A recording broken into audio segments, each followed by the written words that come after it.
Hello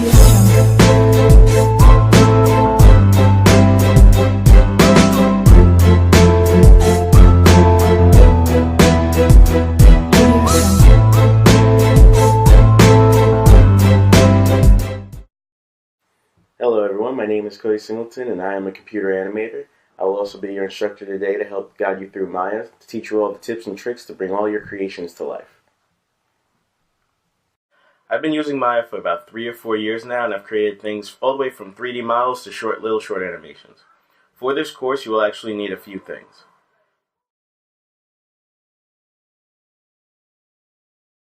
You're going to need Maya 2015 or any older version of the program all the way to Maya 8. You're going to need a 3-button mouse. It's very important you have one because you won't be able to use Maya with a 2-button mouse. A Wacom tablet is actually optional. You don't really need it, but sometimes it's a little easier in certain parts of the project. And of course, you're going to need whether it's a Windows or Mac operating system. And just in case, you could also go out and buy a Maya book just to help you with a little few things that are not mentioned in this course. Good luck on your creations in the future, and thank you for joining this course.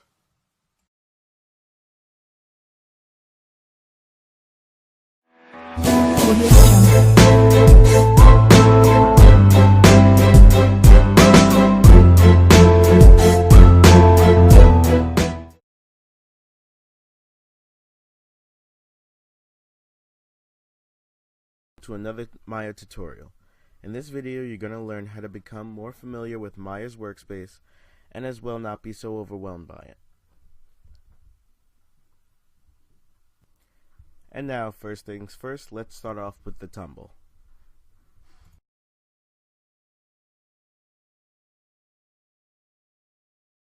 While holding the command key and holding down the left mouse button, you'll be able to tumble around your object. This means you'll be able to rotate it within the perspective window in all different directions. Remember, this can only be done if you're holding command and the left mouse button down at the same time. Tumbling gives you the ability to rotate the workspace in all directions in the perspective window.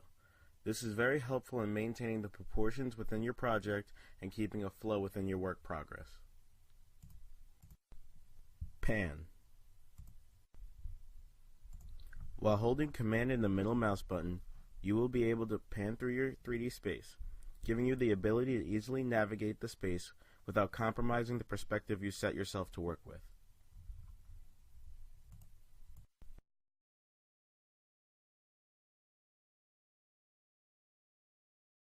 Zoom. While holding Alt and the left mouse button, you will be able to zoom in on your 3D model. This gives you the chance to fix small mistakes and to be able to select vertices that would go unnoticed.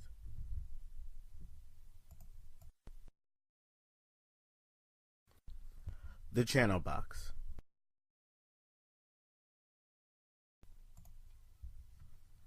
The channel box is an editor that lists a node's attributes for quick access. The channel box displays the node's attributes, which are most frequently keyframed for animation. The channel box is located on the right side of the screen at the end of the status bar. The attribute editor. The attribute editor is a tabbed panel that gives detailed information and access to a node's attributes. The tabs at the top of the editor allow you to move between the attributes of all upstream input and downstream output connected nodes.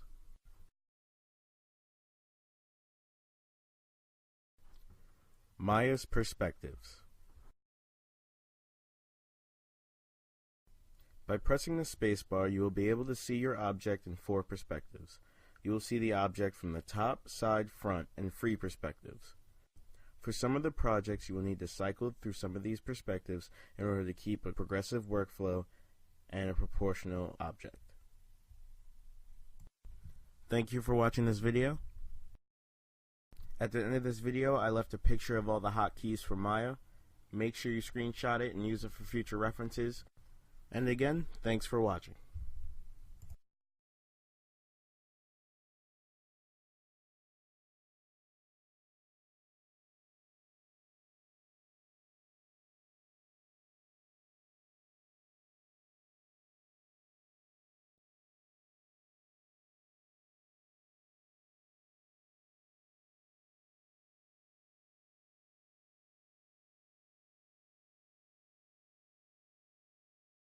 So today we're going to learn more about understanding polygon geometry.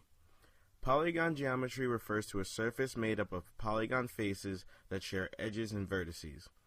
A polygon face is a geometric shape consisting of 3 or more edges. Vertices are points along the edges of the polygon faces, usually at the intersection of 2 or more edges. Modeling polygons generally means pushing and pulling the components, such as vertices, edges, and faces, of the geometry, as well as extruding surfaces and edges, welding pieces together, and bridging gaps and holes with polygon faces. Another important aspect of Maya is the XYZ axis. In Maya, X is the axis that goes side to side, Y is up and down, and Z is forward and backward. Remember, in Maya, X, Y, and Z will correspond with the RGB colors on the tool icons representing the axes. Red is equal to X, Y is equal to green, and Z is equal to blue. This can be helpful later when you are using tools or working in a point of view in which the orientation isn't clear. Polygon vertices.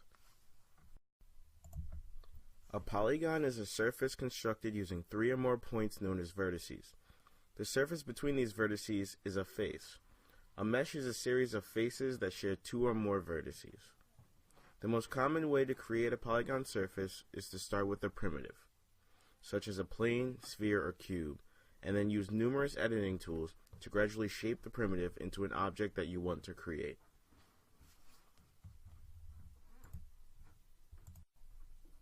Polygon edges.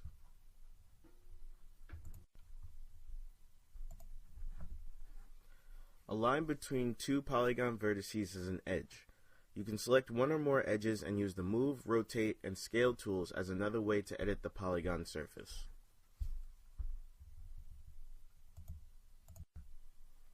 When an edge is selected, it will glow orange. However, if it's not selected, it should be glowing blue.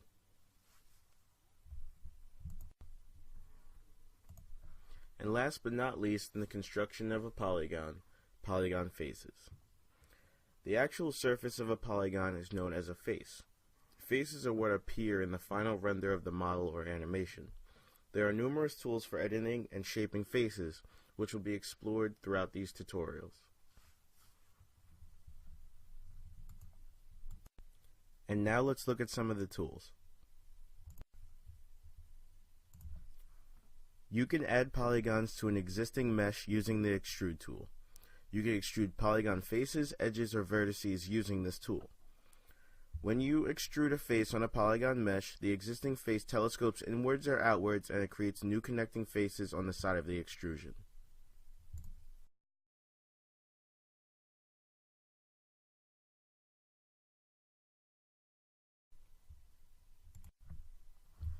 The Rotate, Scale, and Move tool. The Rotate, Scale, and Move tool all are used within the confines of the X, Y, and Z axis. You will be able to rotate in the X-axis, the Y-axis, and the Z-axis, and the same goes for the Scale and the Move tool. At times of using the Rotate, Move, or Scale tool, tumbling, panning, and zooming are very important to maintain proportions within your object.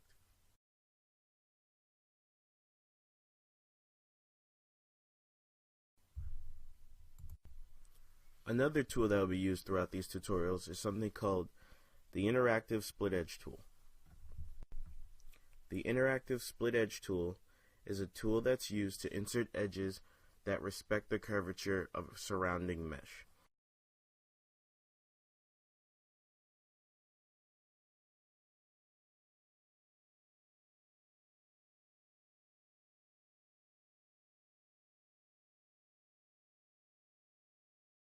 And again, thanks for watching.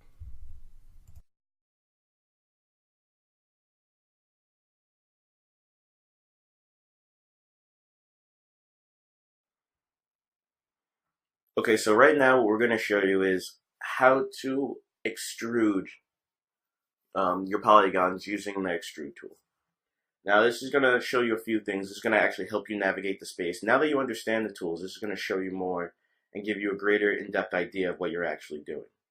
So what you're going to do first, you're going to open up Maya, as I already have open here. You're going to go to, if it's open like this, you really can just start modeling right here. You don't have to do a new file. You don't have to close anything down. This is pretty much it. So what you're going to do is you're going to go to this tab right here called Polygons, and you're going to make a square, which is this button right here. Now when you click it, a square should just pop up, and then you're going to use hotkey R to get the scale tool, or right over here. We're going to scale this, make it really big. Okay, you can move it up. Hotkey is W for the move tool, or right there. Tumble around, and we're going to extrude the top part of this square. So what you're going to do, you're going to right mouse button click, and you're going to hold it. And you're going to select face. This changes the selection mode. So now you're selecting faces instead of selecting whole objects. This also works with vertices. Go to vertex. It also goes with edges as well. We're going to change the selection mode to faces because you can extrude vertices and edges, but right now it's a lot easier just to extrude faces. So there's two ways to extrude faces. You can go to mesh. I'm sorry about that. Edit mesh, extrude. I don't know why that happened. That extruded the vertices. 1 second. Oh, okay. I didn't notice the vertex. Go away to face, extrude. So the blue and just raise it upwards.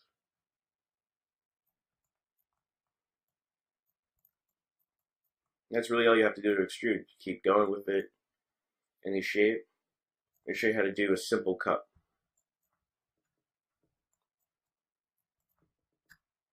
I don't know why that's. There we go. Simple cut. So what you do is use the cylinder. It's right next to the square.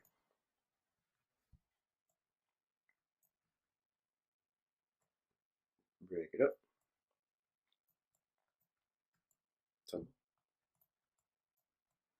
Select all the top faces.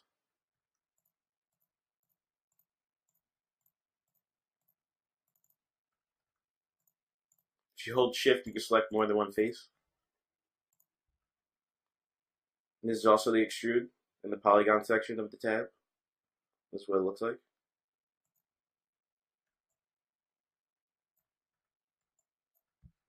I just gotta scale it in.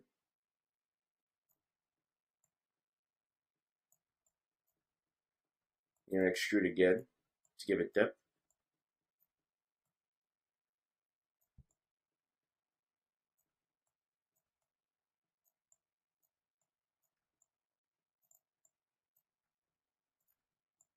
One more time.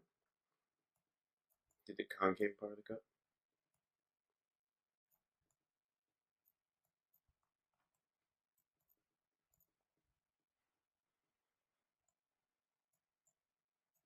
Take the vertices. Bring it in.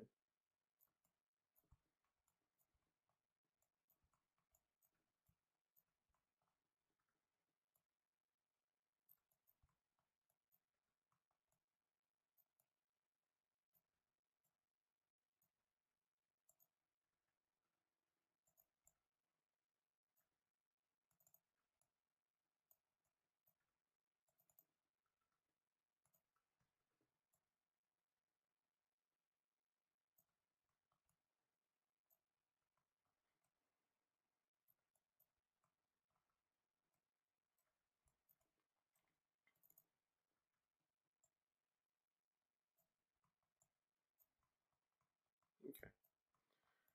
So this would be a cut. If I would render this and use all the certain render settings for it, we could make this into a glass cup. As simple as that.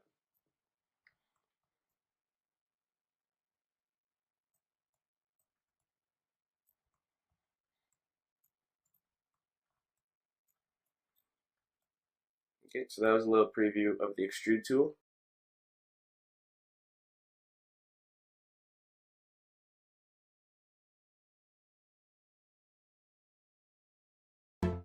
In this tutorial section, you will now have the skills to be able to navigate Maya space, be able to use some of Maya's tools, being able to create your own polygons, such as a square or a cylinder, and model something as simple as a cup. Now, in the next section of these tutorials, you're going to start the final project, which is recreating this bedroom set, in which I will go through with you step by step, and we'll get through it together. Good luck in the next section.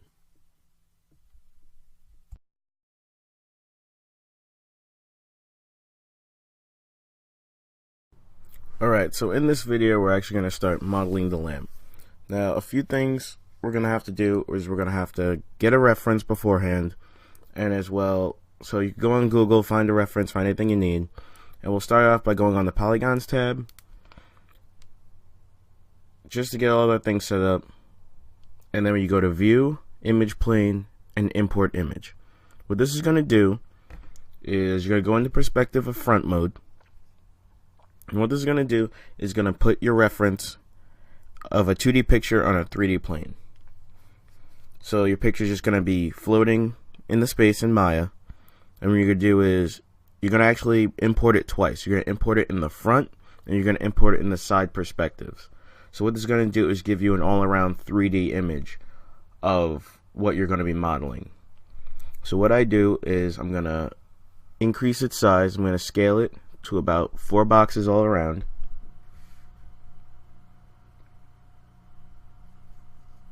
And then do the same when it comes to the side view.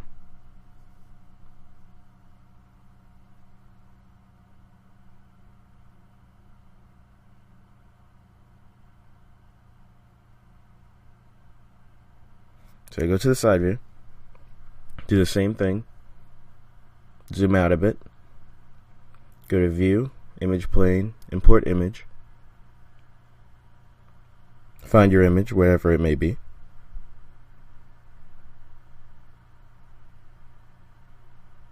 and then hit Open. And then scale it to about the same size of 4 boxes. And by 4 boxes, I mean 4 boxes on the grid. So now as I'm tumbling along, you should see your reference image is now turned into about a 3D image plane when you tumble around in all the perspectives. From the left side to the right side.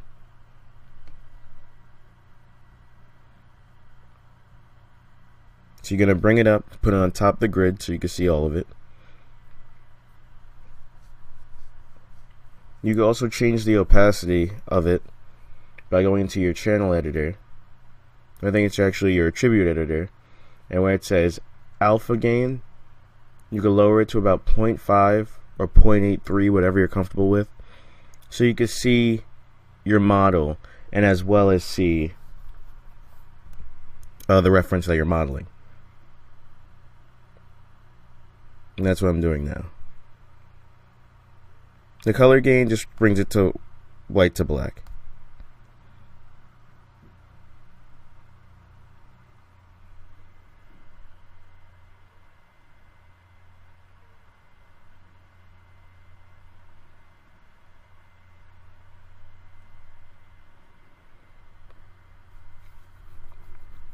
I'm just going to raise it up a bit.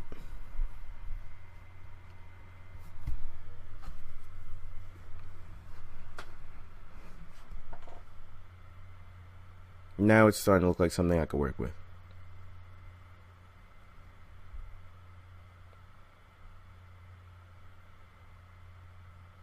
Okay, so now I'm going to make a cylinder,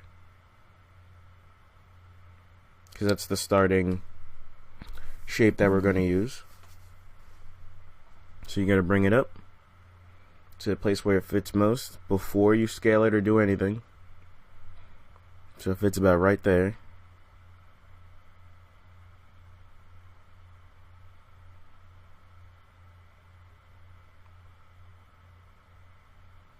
Okay, so then you're going to take the vertices on the bottom and you're going to scale them in all axes to fit the reference image. And do the same to the top as well. Just fit it as close as possible. Just keep working the shape until it's something you're comfortable with. Now what you're going to do is select the faces on the bottom.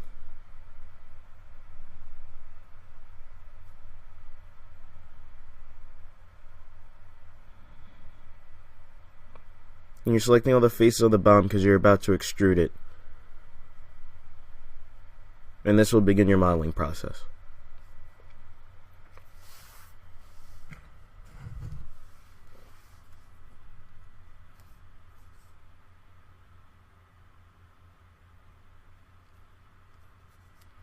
Okay, so we're going to work the shape. We're going to keep using the reference for our model. Just going to extrude and then bring it down. So extrude, bring it down to a good height and scale it to where you need it to be. So what you're trying to do is maintain the shape and maintain the proportions. So you're going to bring it down, scale it outwards. But in order for us to get that rounded shape, you're going to have to extrude and scale a lot more. So you bring down, scale, bring down, scale, and they'll round out as it gets smaller. And you're going to keep doing this throughout.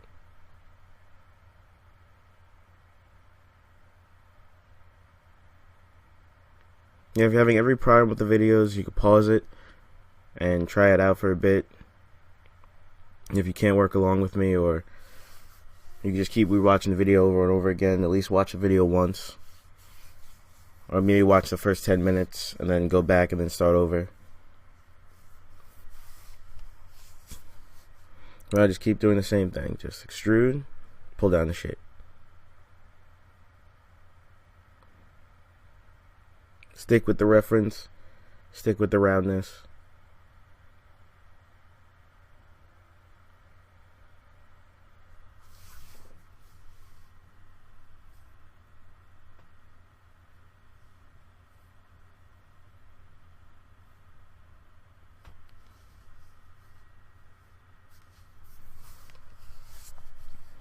And you just keep going.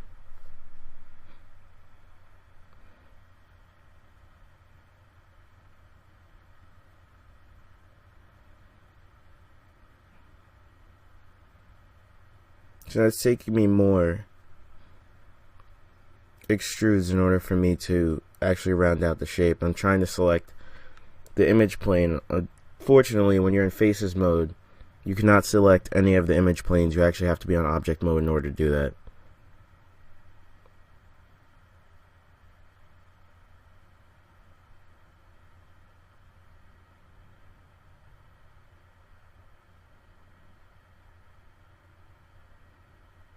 And now you'll be able to select your image planes.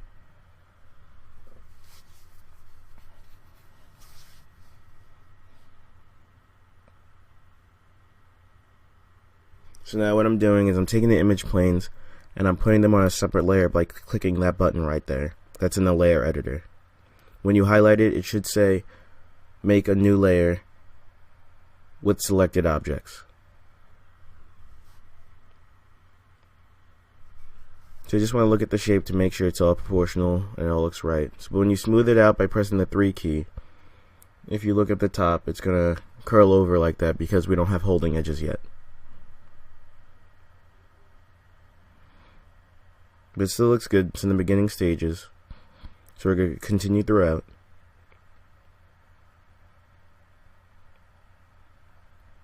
Trying to get to the bottom of the lamp that we're modeling in order to keep going with the extrusions.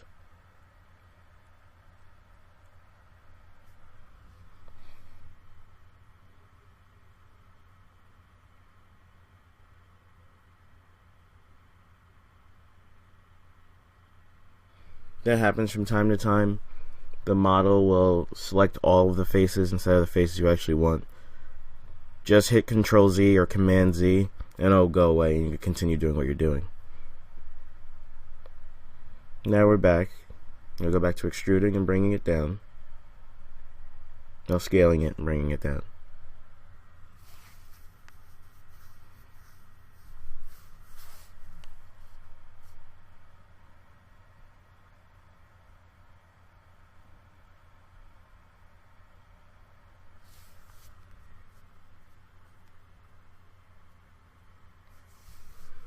And now from here I'm going to speed up the video, well, in a minute or two, because this is really the process. You're going to keep in your own pace, slowly extruding and bringing it down, extruding and bringing it down, and rounding it out and getting all the pieces that you need in order to get the right shape of your reference. So right about here I'm gonna start speeding it up.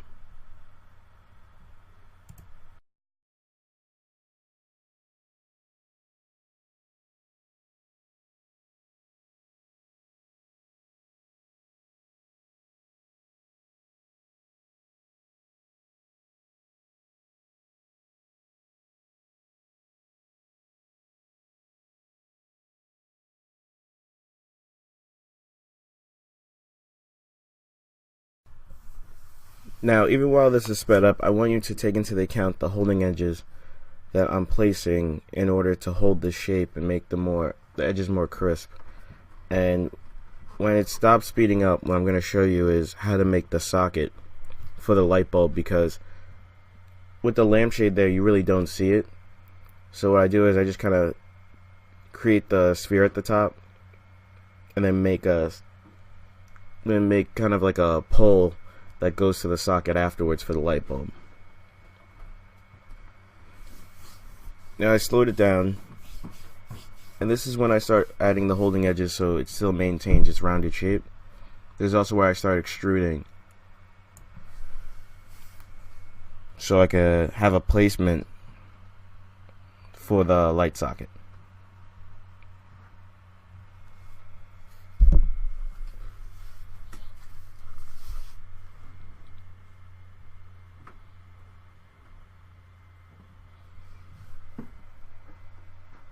So I'm going to extrude upwards,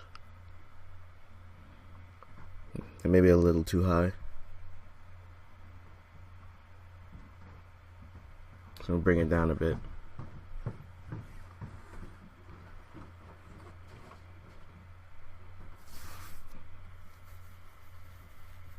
So now I'm going to extrude the socket.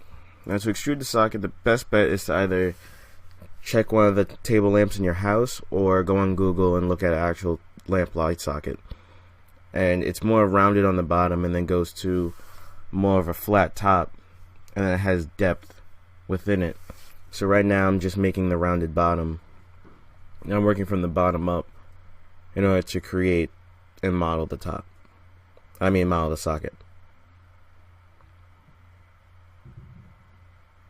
It's coming out a little too high, so I'm gonna kind of scale this down a bit.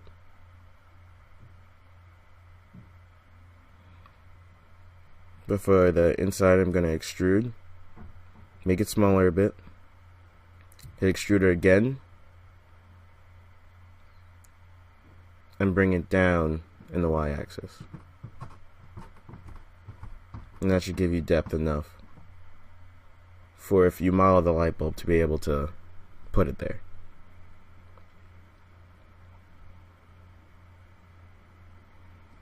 And so now it's actually looking pretty good. It's looking actually like a table lamp.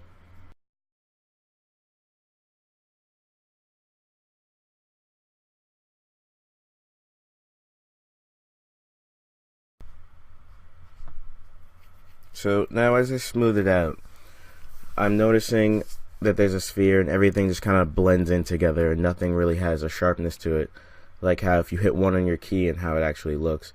So what we're going to do is we're going to put some holding edges in order to keep those hard edges from just smoothing out and everything just kind of being like a vase, just smoothing into one thing. So take the split edge ring tool. I put one right on the top, one right on the bottom.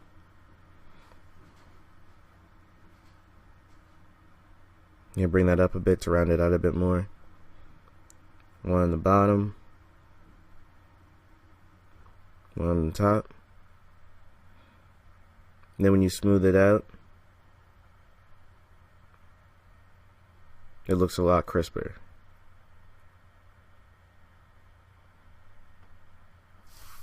Now what I'm doing for the bottom is, some bottoms of lamps have a concave on the bottom. So what I'm going to do is I'm going to select all the faces. I'm going to extrude. I'm going to make it smaller. I'm going to raise it up, extrude again and raise it upwards. Actually, I'm not going to extrude. I'm just going to select the smaller ones and raise it upwards.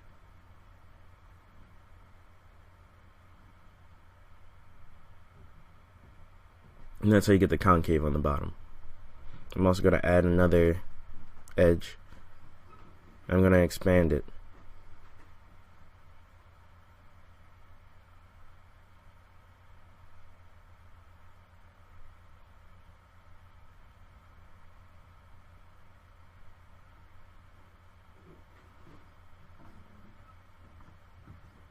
And you smooth it out, it'll give you a nice concave on the bottom.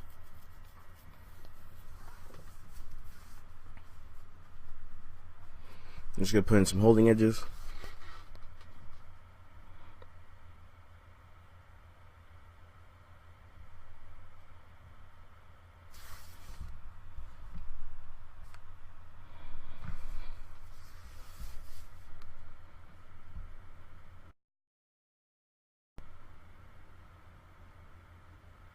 So what I'm doing right now is I'm just tidying a few things up.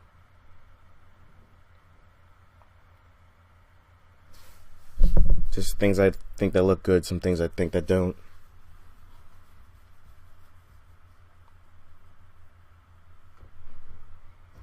But from here I'm probably going to speed it up to the lampshade.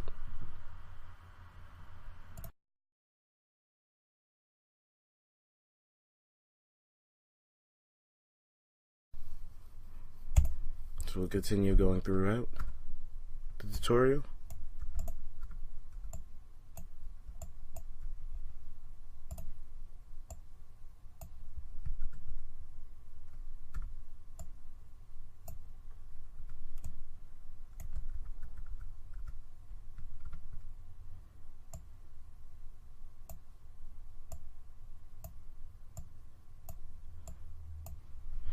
Now, you don't have to put this many holding edges. I just do it because that's my method. If you want to put less, or if you want to put more than even I do, then that's fine.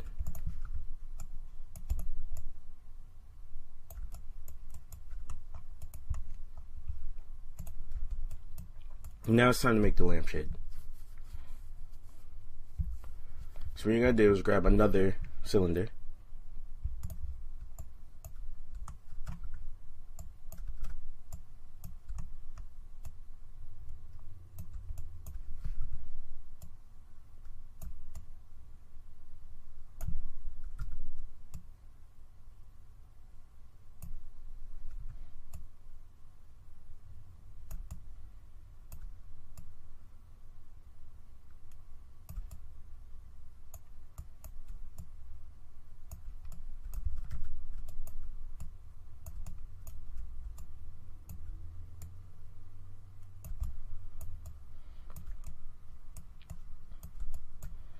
Grab the bottom.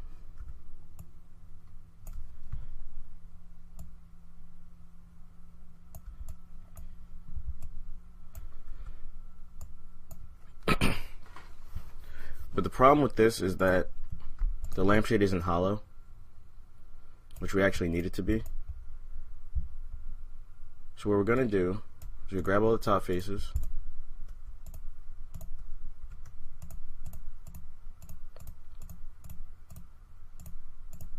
and delete them.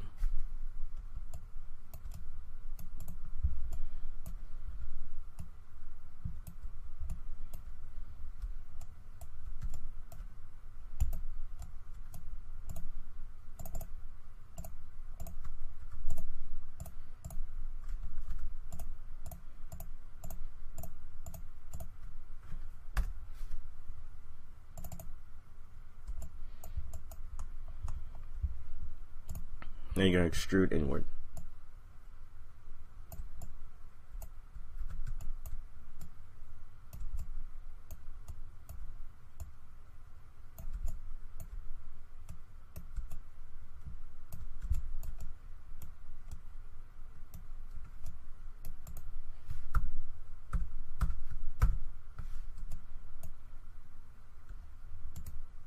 Oh.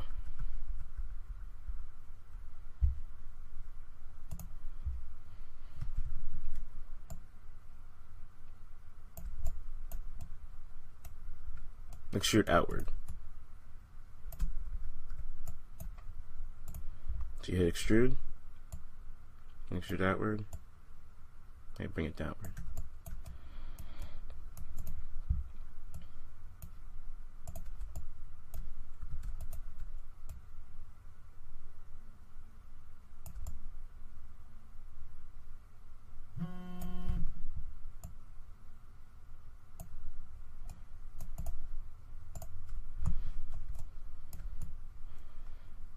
And then you're done.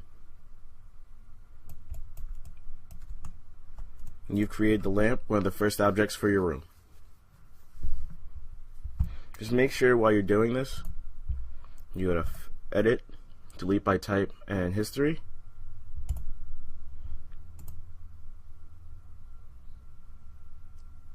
And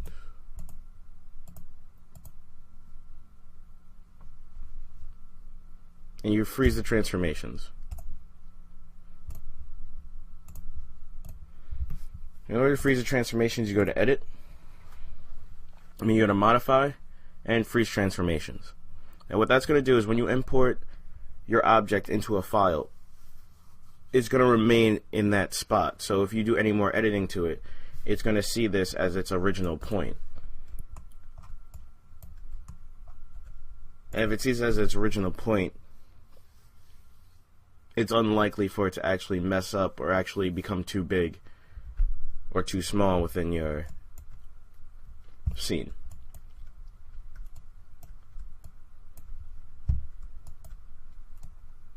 And that's your lamp.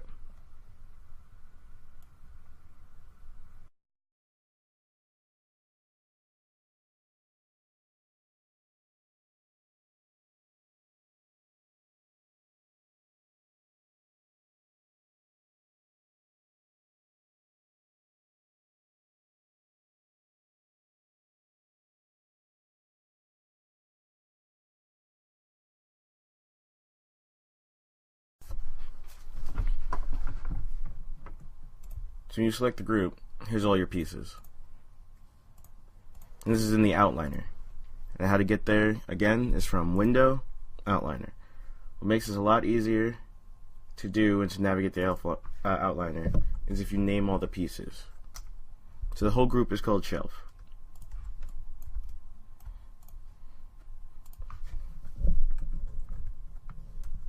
Shelf Slab 1.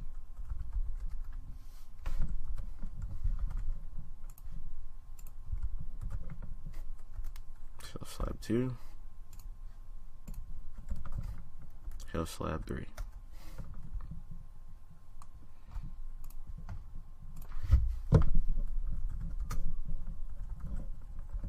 Wood Plank 1.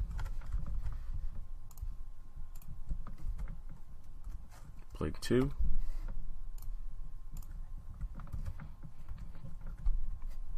Three, 4, and so on.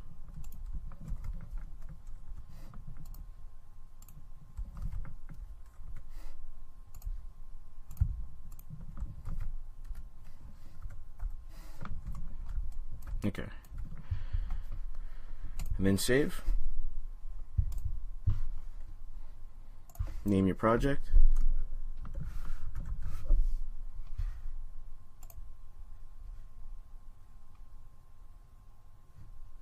Save as. And then you're done.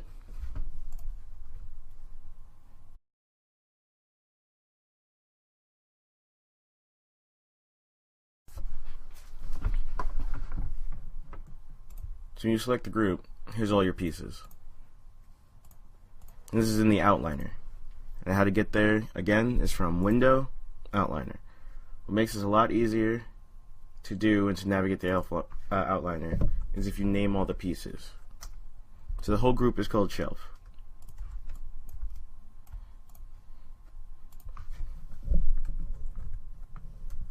Shelf Slab 1.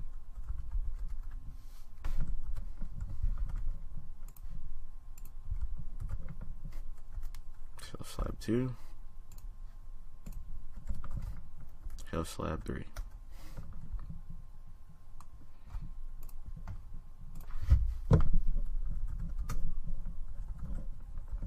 Wood Plank plank 1,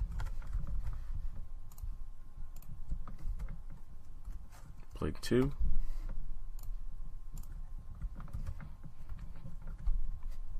three, 4, and so on.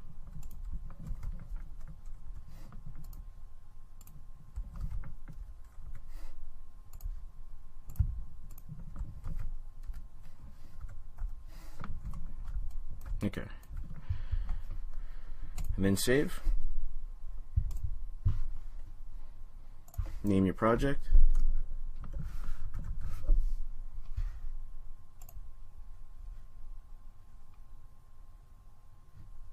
Save as.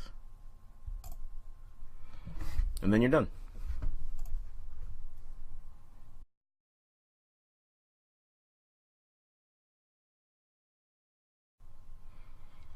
Okay, so I wanted to make a really quick video about the wireframe and the polygon mesh within Maya, and this will help you turn anything that's in real life, whether it be a mug or a cup or a car or anything like that. This will make it a lot easier for you to turn it into something in Maya if you don't have a reference, or if the reference is too big or too small, or if you have to do it from 3D angles yet you don't have all the references in order to do it. Now, what I'm doing in Photoshop, just to show you to get an idea of wireframe and how everything should work, is you have to think of it like how many boxes will make this shape. Doesn't matter the angle of the boxes, just how many boxes. Each face within a mesh should have 4 points. If it has 3 points, then it's just triangles, and triangles are usually more for gaming and not for 3D modeling. So you're going to need 4 points throughout. So in order to do this, if you look at the bottle, you see it doesn't have any points on it. This is what we'd be looking at in Maya if we have it on shaded and not wireframe. But if you went on wireframe, you start seeing all the points and everything involved. So what I'm going to do is start the wireframe. So just going to draw it in. And right now I'm using a Wacom tablet. It doesn't have to be perfect. You can just sketch it out, just so you have a basic idea of how you want your wireframe to be, or how the wireframe should be.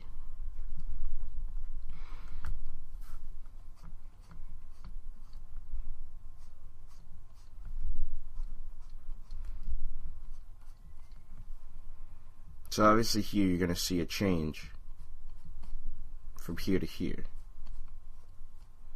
So you're going to need more polygons in that area to get that rounded shape. Well, here it curves in a bit, so you'd probably make it a little smaller. This goes outward more.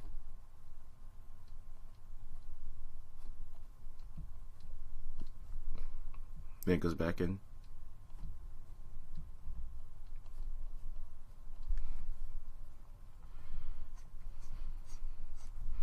Go down the bottom.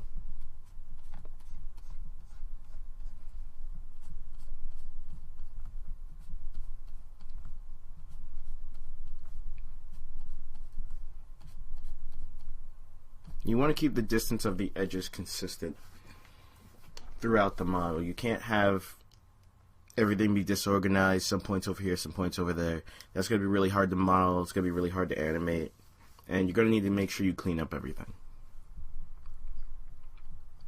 Like even for the inside of the bottle. And this part that pops up.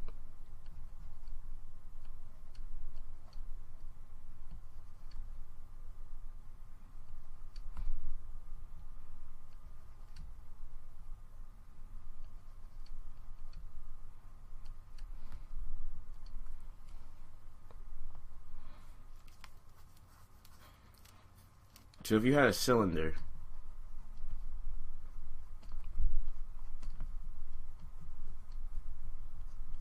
you have to cut it into points.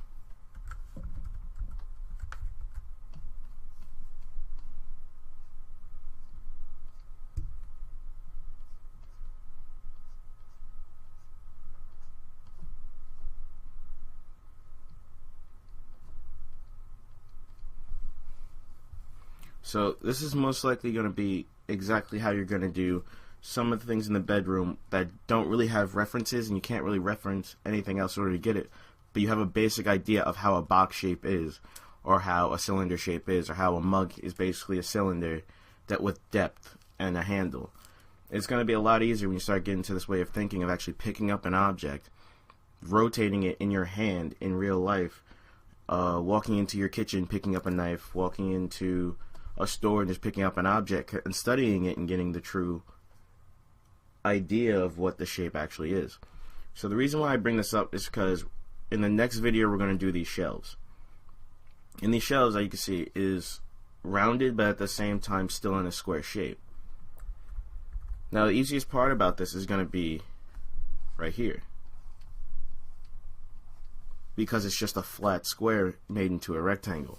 That's not going to be hard, but what's going to be hard is maintaining the height and the width of right here.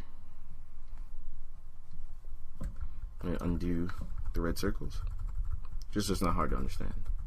But right here, this should be the hardest part. So in order to make this easier, what you would do is you bring up the reference, obviously add a new layer in Photoshop, and then you're going to sketch out the wireframe.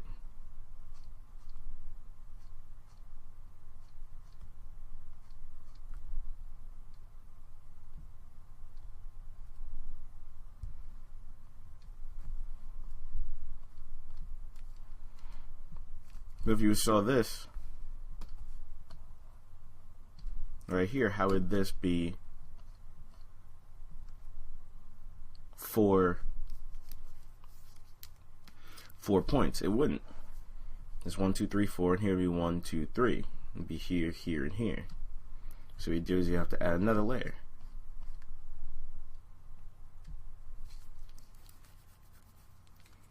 So that's 1, 2, 3, 4.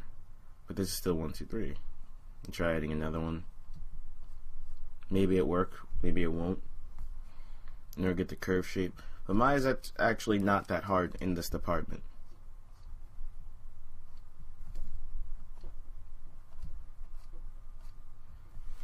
So when you're sketching it out, you're just trying to get a basic idea. You're not trying to do the absolute mesh or the absolute wireframe of the object, but you're just trying to find something that makes sense to you.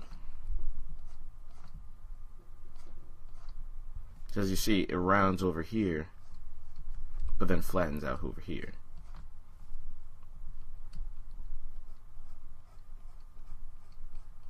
It's three-dimensional. To be able to draw it as a three-dimensional shape. And pay attention to the little details. Like right here on the shelf goes all the way down to the floor. Right here doesn't, because it makes way for this desk.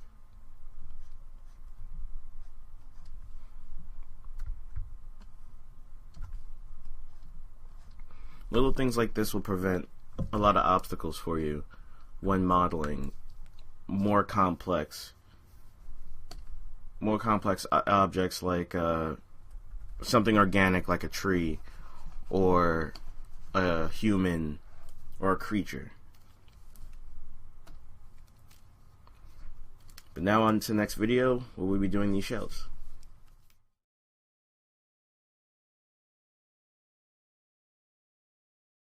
Hello everyone, and welcome to another tutorial. In this tutorial, what we're going to be doing is actually modeling the pillows for our bedroom set.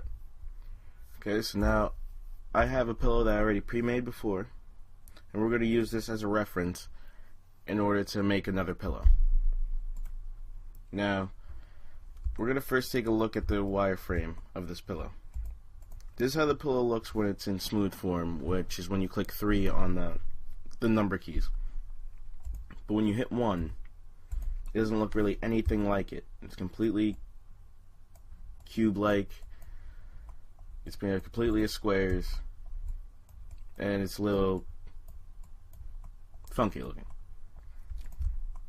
So what we're going to do is we're going to do the same thing with a cube, and we're going to replicate this type of wireframe in order to get the design of the pillow that we want. So we're going to start off with a square.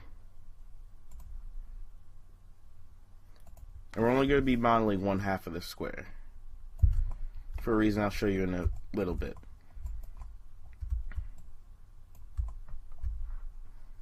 Get the split edge ring tool and place halfway.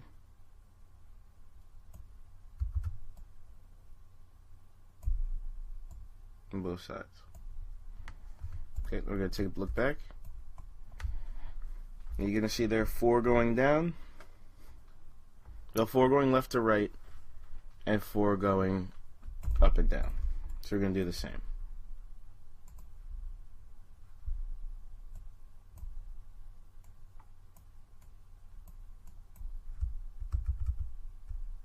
Actually, before we do all that,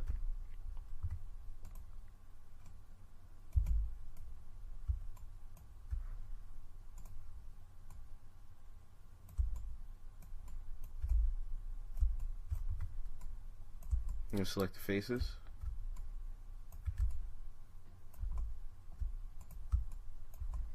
We're going to get more three-dimensional so we have the outside of the pillow. Going to extrude,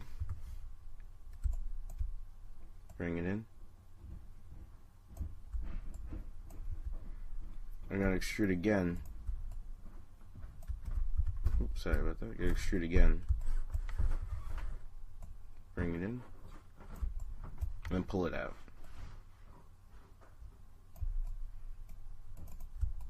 Do the same with this edge. So already we're kind of having the same form. Select all the edges and bring it back.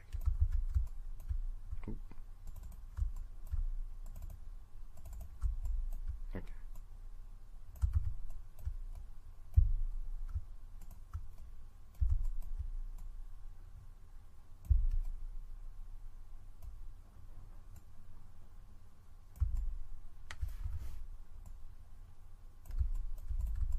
Okay.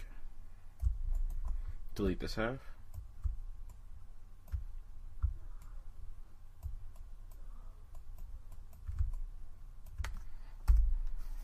Now we're going to just work on this part.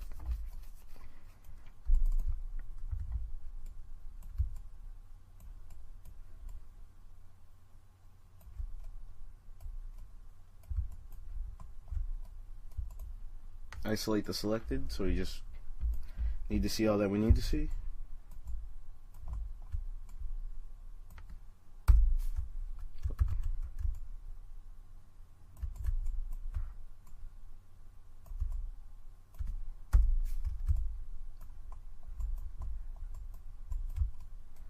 Just like I said before,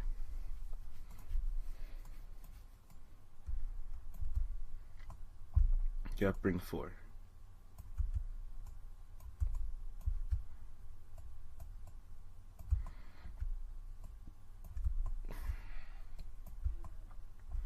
So you look at your wireframe, make sure it's like this. It's 4 going down, up and down. Make sure 3 of them are on one side more than the other, and 4 going left to right. They could be equidistant, they could be closer to each other. It's really up to you. But we're going to use these in order to get the wrinkles within the pillow. Take it off, isolate selected.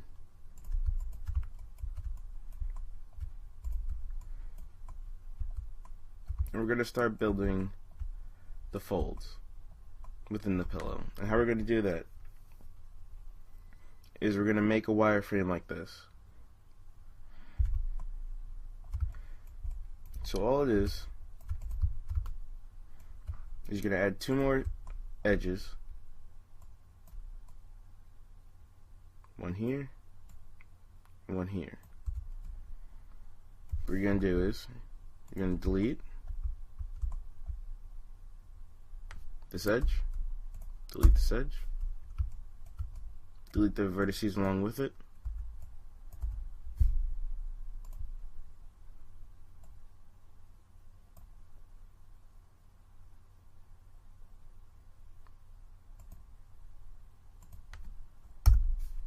You're going to recreate the triangle on top of them.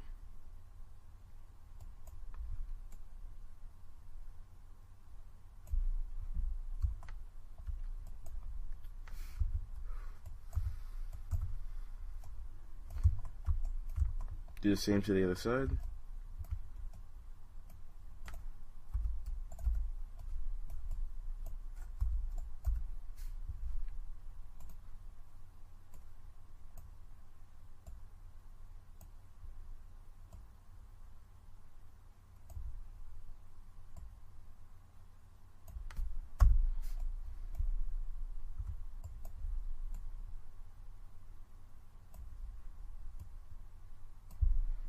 Make sure all the vertices are merged together.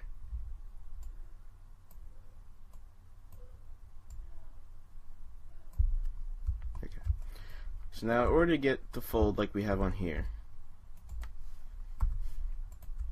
this is going to be very subtle, but you'll still be able to see them.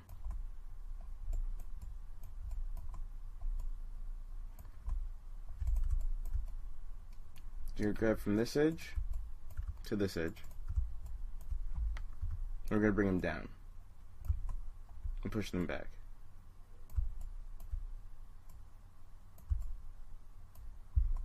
Now you can rotate this if you want to. You can mismatch. Do whatever you feel most comfortable with.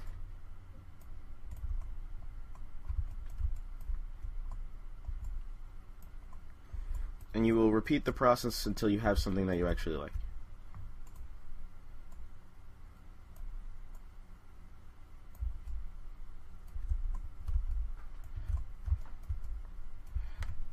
I'm going to recreate the end of it. Delete the vertices and the edges. Reconnect them.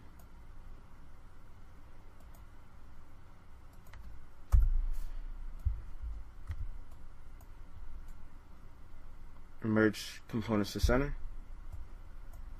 You press G for it to happen again.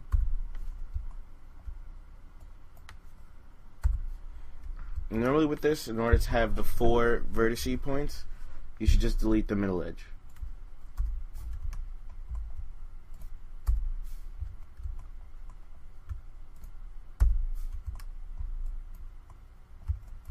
That wouldn't be a problem.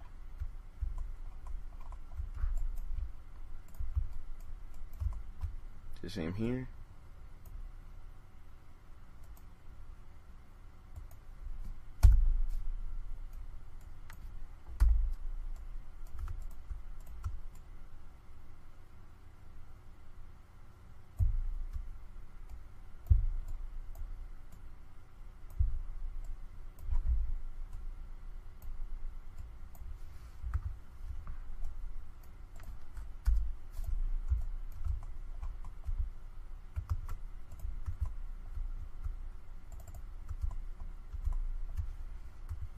Bring it back.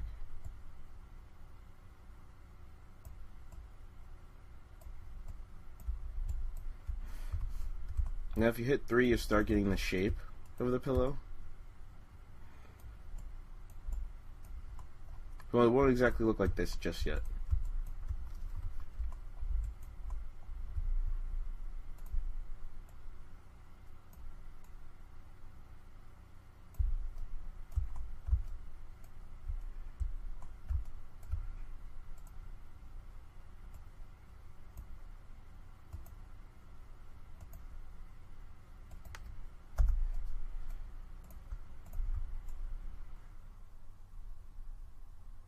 Delete the edge and the vertex.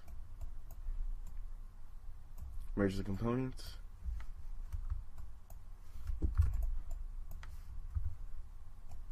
Delete the edge.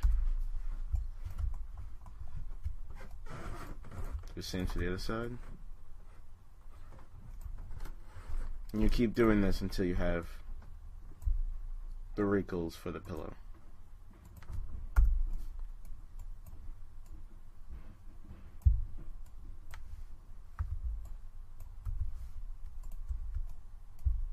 Delete the middle.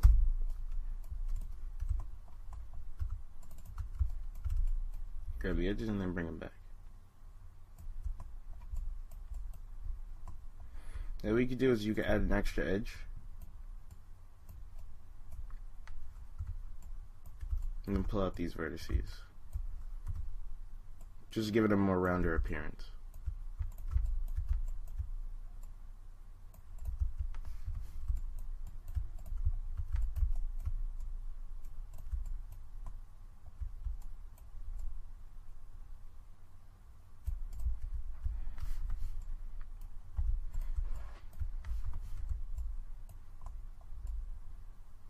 Okay, so good to know.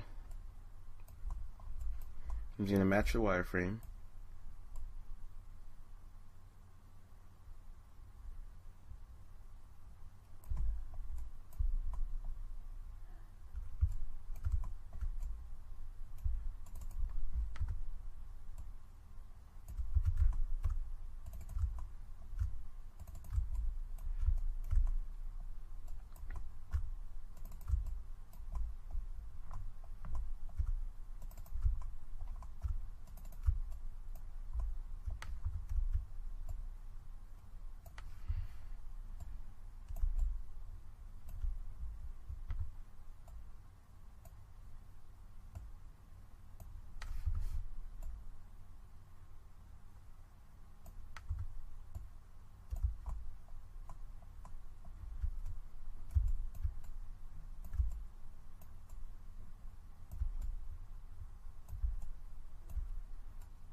Okay, let's continue doing what we were doing before.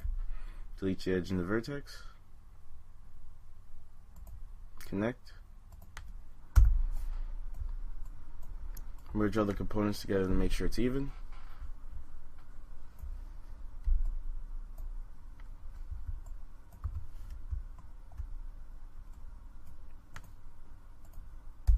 And delete the middle.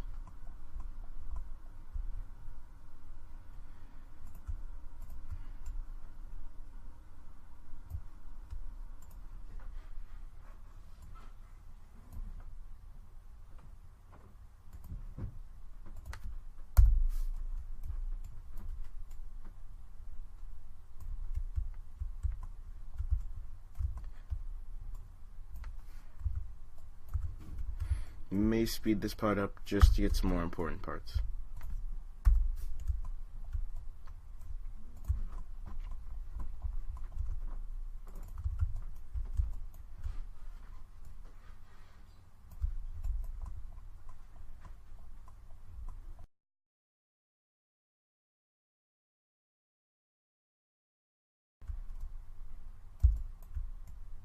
Now I'm just going to displace it a bit so it doesn't look so uniform.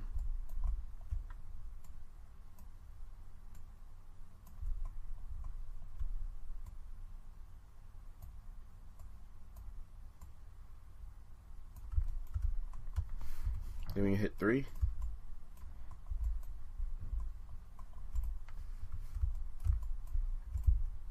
It looks more like a pillow. But you don't have to round it off like I did. You can make everything higher.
Okay, so now what we're going to do is very important to finishing the pillow, and that is we're going to mirror this half of the pillow to the other side and then connect them together.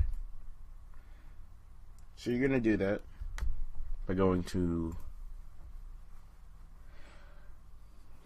Mesh, Mirror Geometry, and you're going to click this little drop box right here.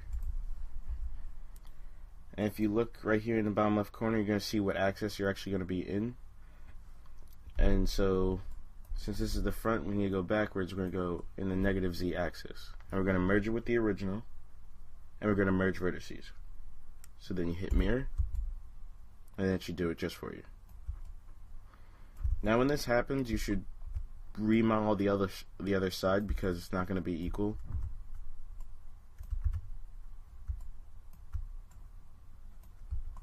And just make it look a little different.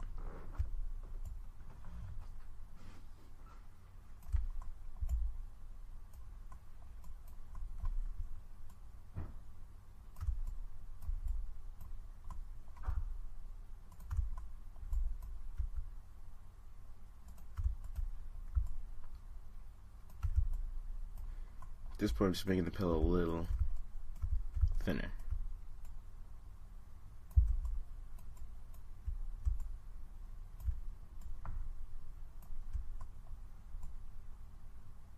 Now you can see, like, when it mirrored, it actually didn't close it all together. And this usually happens when one point is sticking out more than the other and it's not equal around all sides.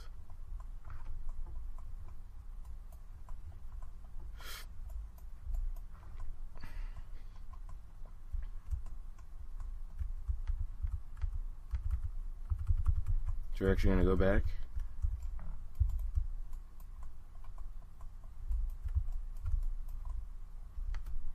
and do it again. Mirror Geometry, click off merge with the original.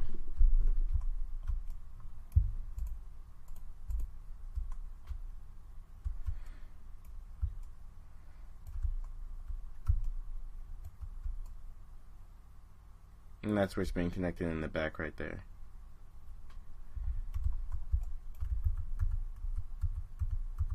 Undo that. Grab this back piece that's right here and just pull it forward. And see if it does it anywhere else in the model.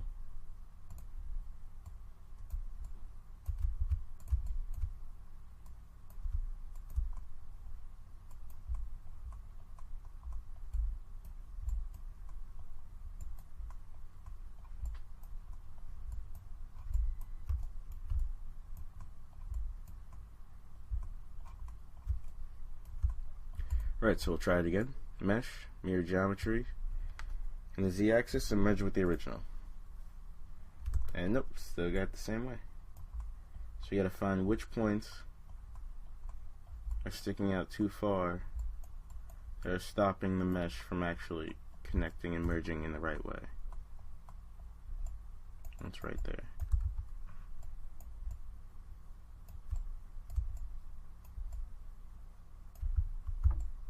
Or an easy way to do it is just to extend. Select these edges all around and just push it back further. A little further. Take the scale tool,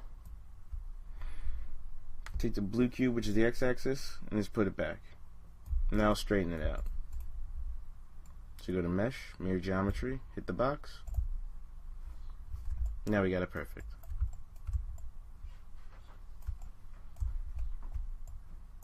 Make sure you mess around with the other side so it's not so uniform.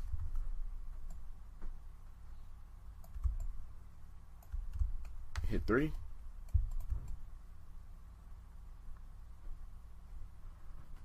And then you have the pillow.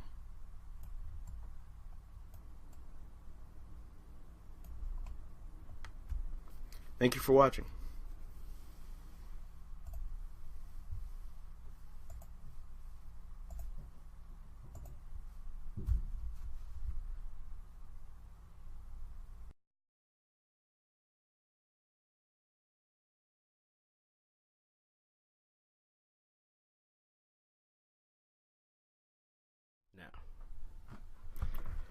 Okay, now that we have our shelf imported, we're going to take back a look. We're going to take a look at the bed frame. Okay, so we're not going to need all these pieces. So what we're going to do is we're going to delete most of them.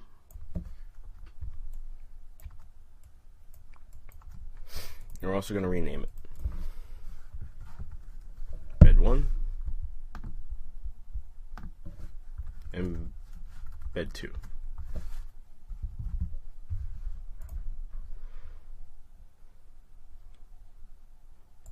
I'm going to start from this part of the wall. Just grab here, right to the side, going to widen it.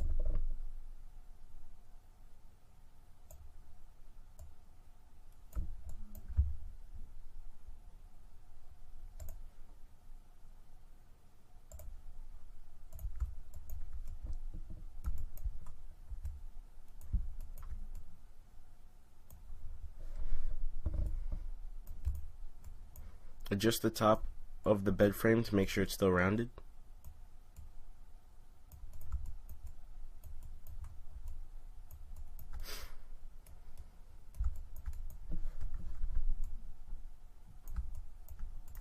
We're going to do the same to the part of the bed frame that's going to hold the mattress. You're going to place it right when it starts to turn. When it starts to curve.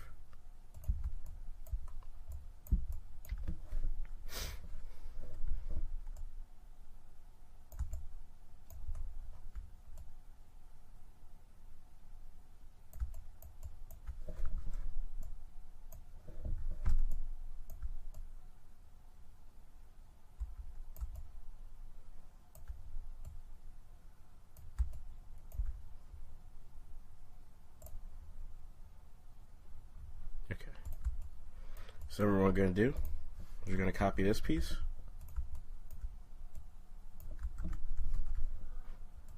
Command C, Command V, or Control V and or Control C and Control V.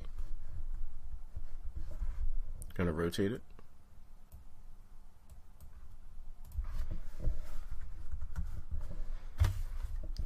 Go 180. We're going to make it go 90 degrees, 180 degrees. Nope, 90 degrees in the x-axis.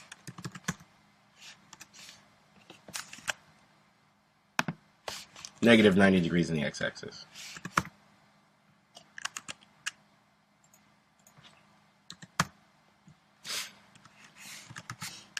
Thin it out because it's a lot smaller on this side.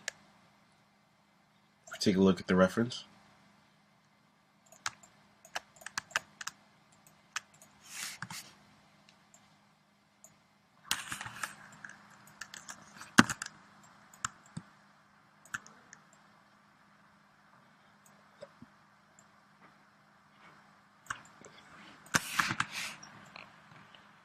Like the same thing before, we're going to be modeling in pieces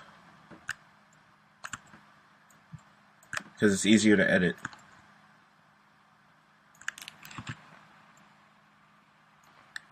When you have to go back to the model. I'm going to level this out.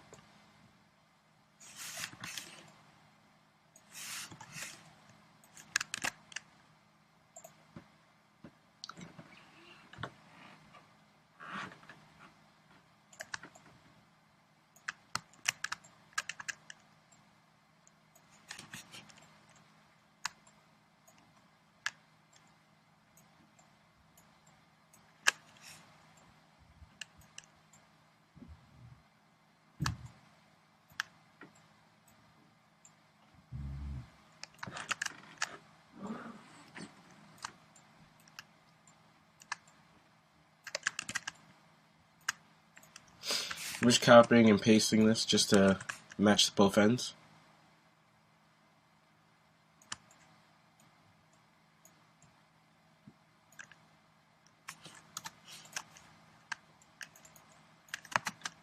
What we could also do is go in the side view to get a better look.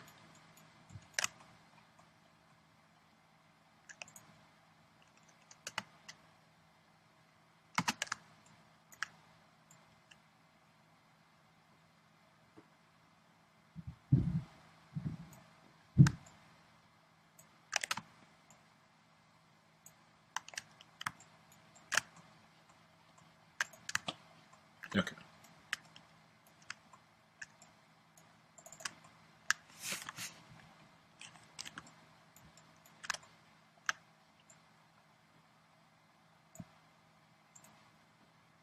Add another edge.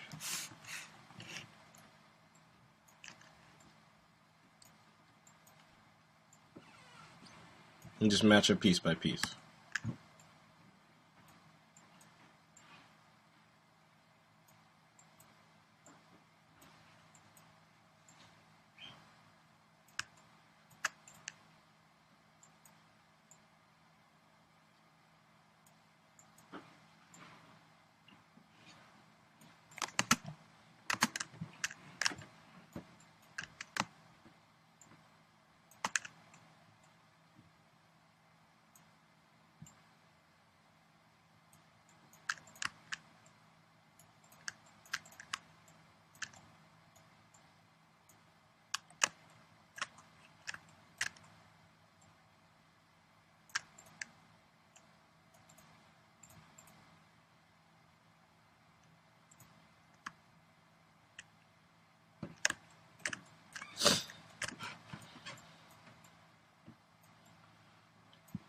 To make this easier, you're going to do is copy this side,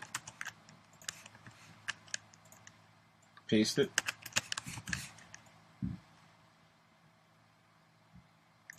then we're going to extrude the bottom.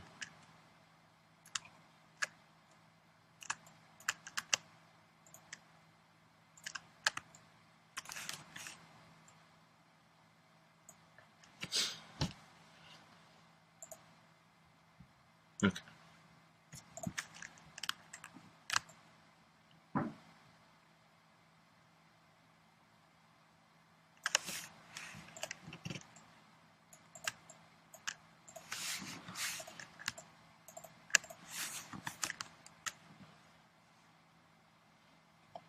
Now we're going to start to build the closet.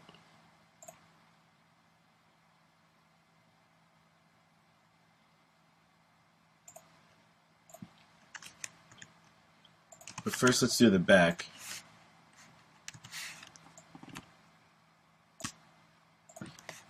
-90.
Go grab the bottom vertices and just match them up.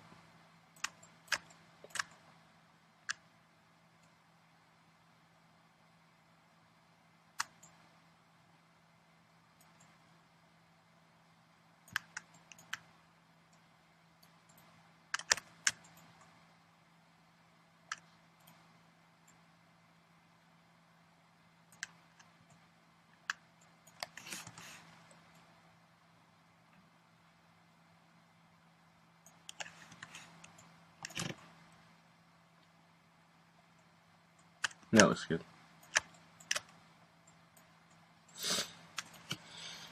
So from here we're on a pretty good start. You're pretty close to almost being about halfway there.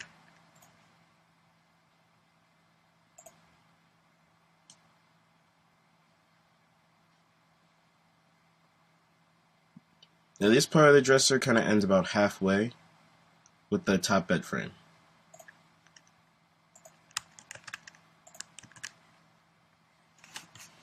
You're going to rotate this 90 degrees in the z-axis. Just going to bring it down.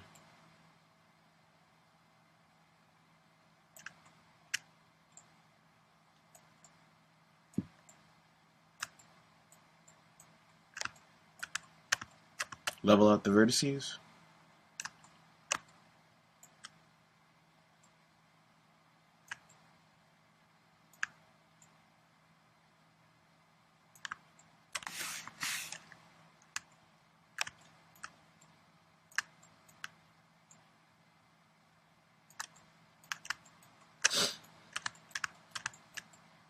Make sure you're modeling everything in 1, not on 3, on the keyboard. So everything's more of a block mode instead of smoothed out.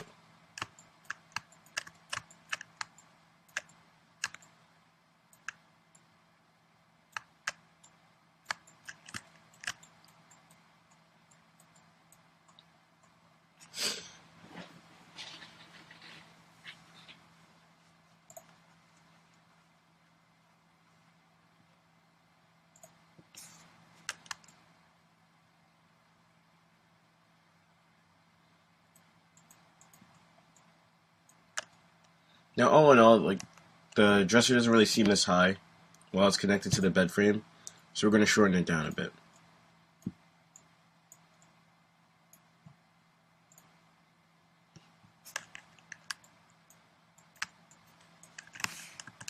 What I did was I just grouped all these together.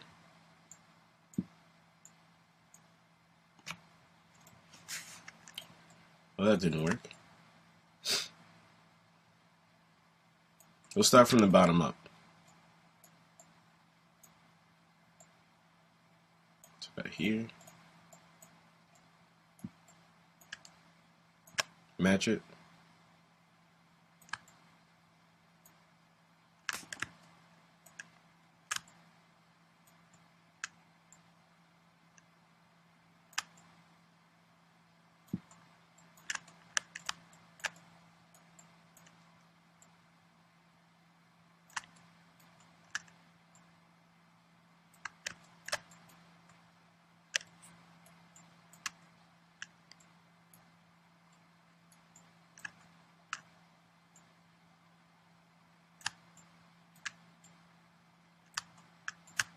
That's better. Okay, so now we're going to work on the bottom of it.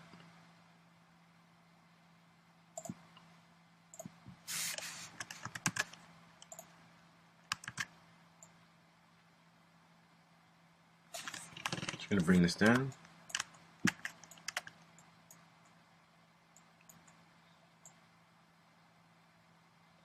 So obviously the closet of the dresser. Obviously the closet of the dresser is going to have a bottom, so we're going to have to make that.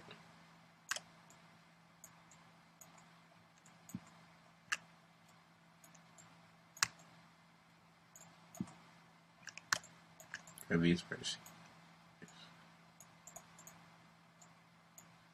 Grab these vertices. Pull it in a bit.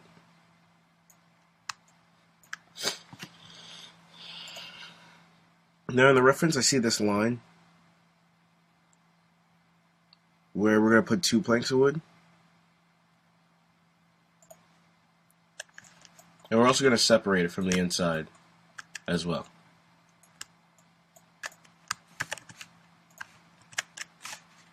So in modeling, just make sure you keep it as realistic as possible. There are not that many empty spaces. There are all the parts needed to make the object. Make the object seem more realistic and believable.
It's good. It's about halfway. We're going to eye it.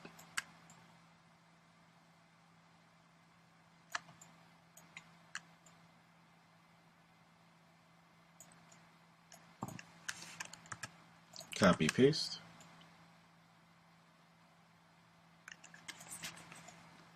Now if it's not equal, just slide it until it's hanging off equally on both sides and then just bring it back in.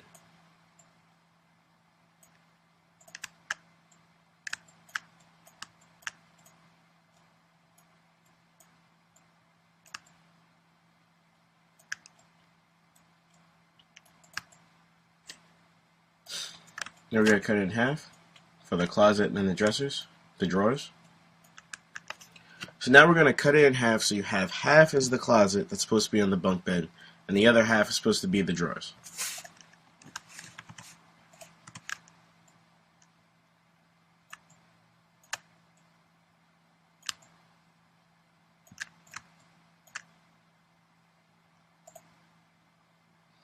Now these are a little wider than the door. They're actually about equal.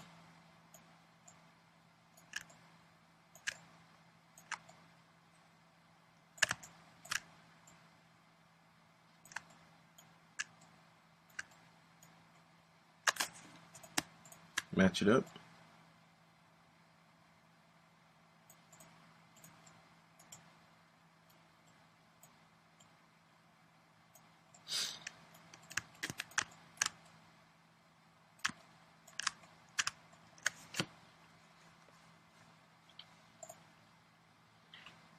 Now we're going to start this part of the bed frame.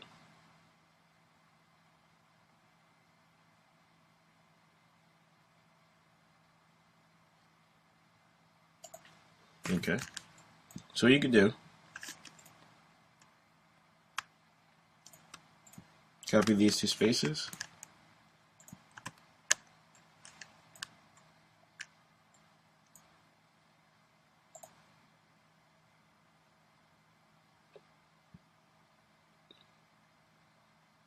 it's about a third of the way.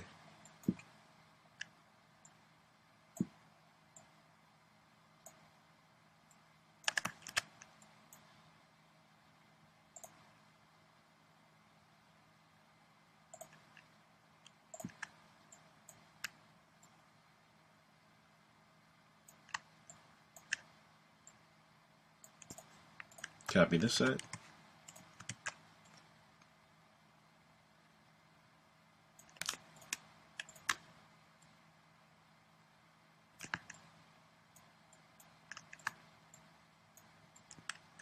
What we're going to do is just extrude this part. So we're going to cut through it and grab these faces. Easier ways to scroll over, go to the back, hold Control,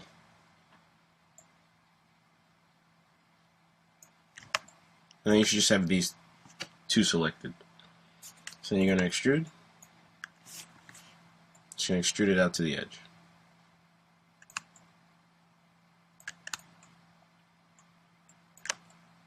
Then we got to extrude the bottom of these two sides of the bed frame. Do the same thing here.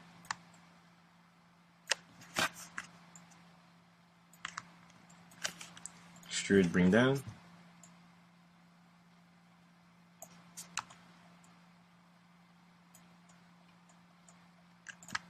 And this one as well. Select the whole thing. Control select the top.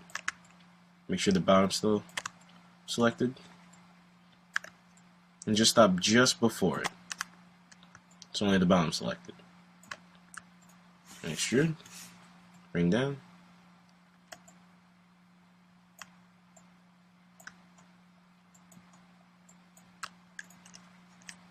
And we're going to copy this just so there's a bottom to the drawer under the bed. The mattress. Let's make it a little thinner.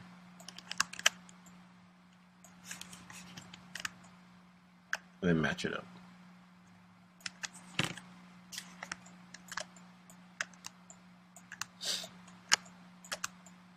So far we basically almost have everything we need for the bed frame, except for a few things.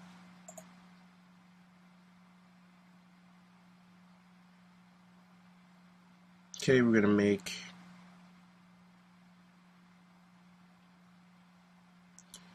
the ladder now.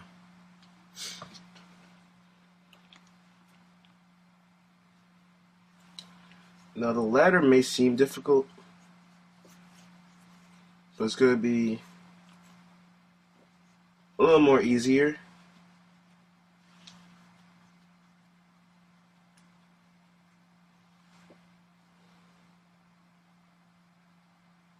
We're gonna make this out of a square. I feel like that's best.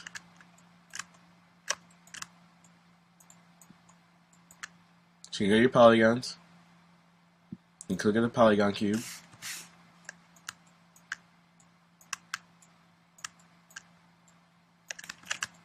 Bring it over.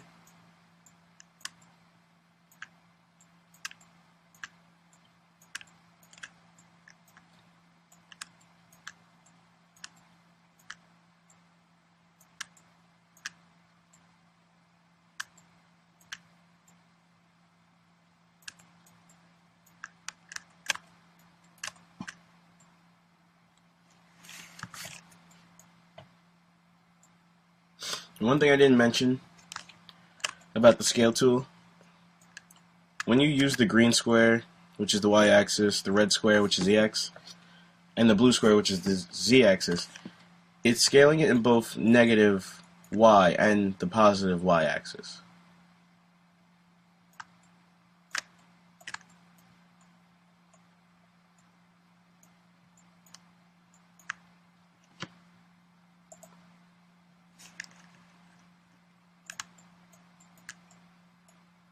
You're going to measure out the bars.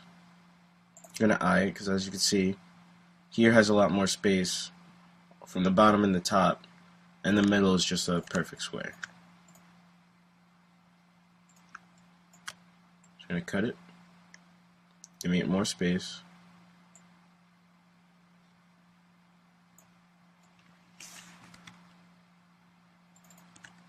Bring it down. Cut it again. Cut it again. Now we're going to grab its face and we're going to extrude to the other side.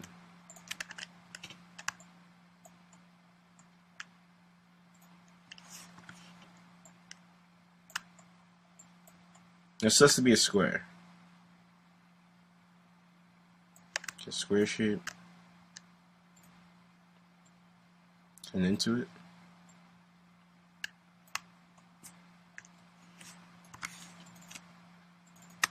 Select both edges. Now what I just did is I just straightened them out. So if you select both edges, grab it in the x-axis, and just bring it back to the middle cube, it's just going to straighten out the edges. So they're all lined up.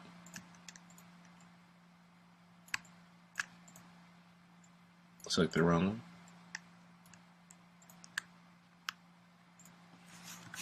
Extrude down.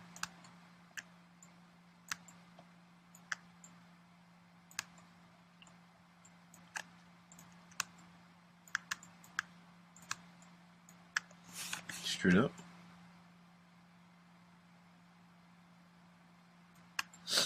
Oh.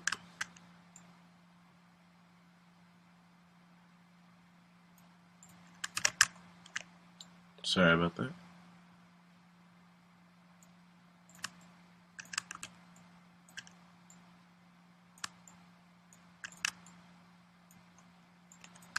Now we're going to do for this part. You're going to select this face, and we're going to extrude it. Get about that close. Now select the top face, and then delete it. Select the top of this face, and then delete it. And now we're going to connect the points together, and then just merge it all together.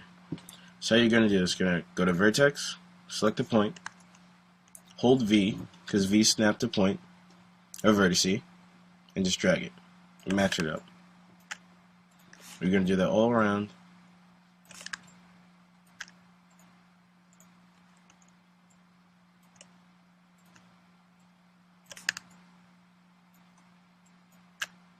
Select them all.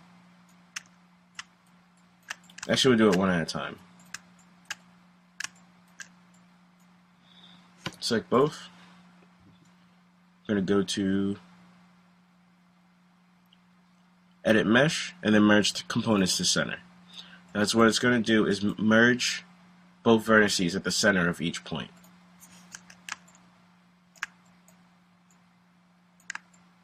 And this will make it one ladder.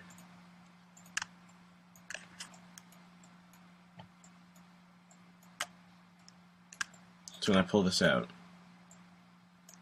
it's all together.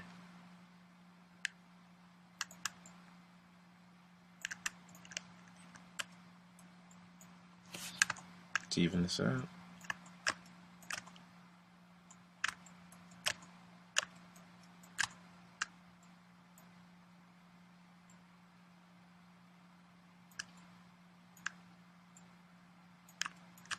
Okay. Now we're going to focus a little more on the ladder, because you're going to want to hit 3 and be able to be smooth and rounded just like it is in the reference. So you're going to isolate the selected by going to Show, Isolate Selected, View Selected. Hit 3. Now this doesn't look a lot like a ladder, so we're going to put in the holding edges.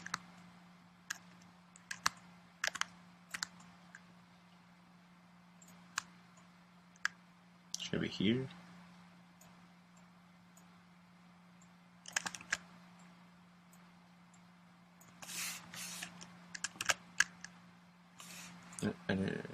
Redo.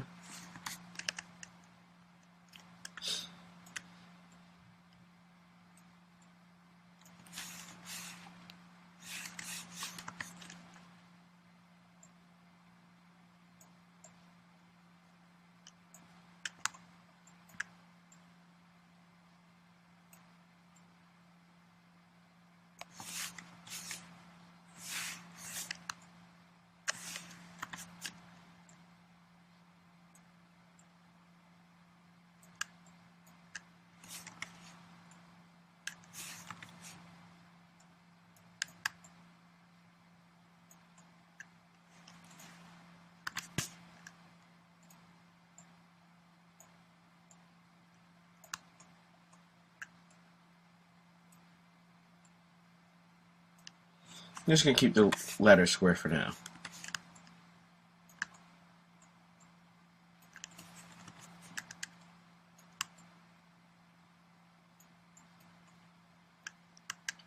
Okay, go to Show, Isolate Select, and then turn it off. And then bring it back to the bed frame. Then bring it back to the bed frame.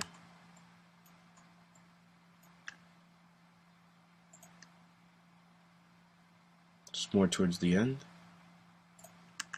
Just bring it over.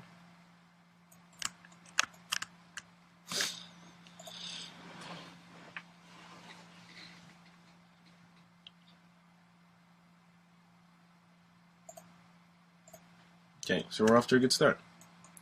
So what you're going to do is now you're going to save.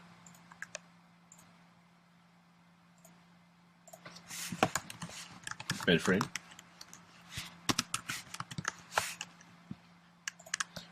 Always remember to save. While you're modeling, you do Command S or Control S as the hotkeys for it.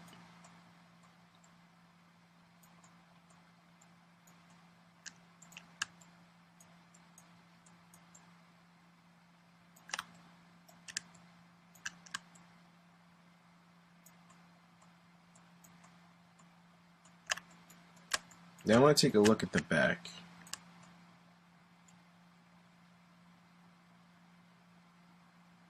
Because if you have faces that are black, that means those faces are flipped. And your model's inside out.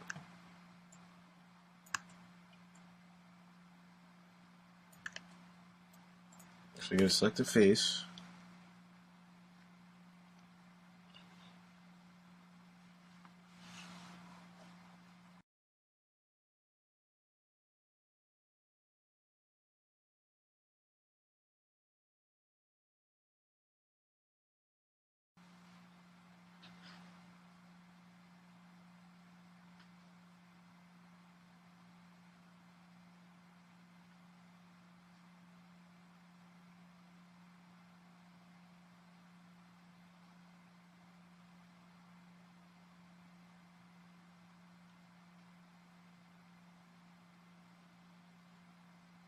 No. You're going to go normals and you're going to hit reverse. And that should fix it. There you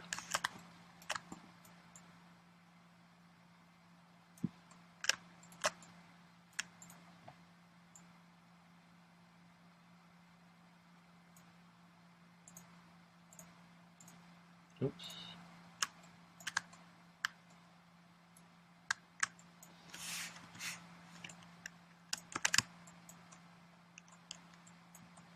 So what we're going to do is we're going to delete these bottom faces because we're having problems with them.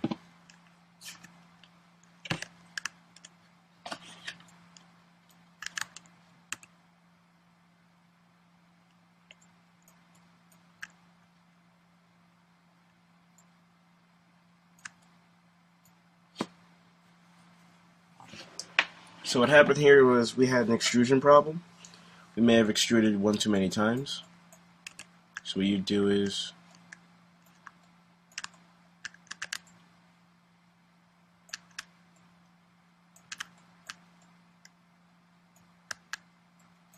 have these. Grab the top vertices and move them. Move them backwards.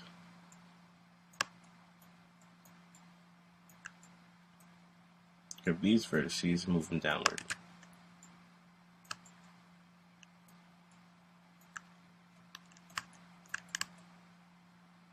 And then we're going to flip these. Go into normals, reverse.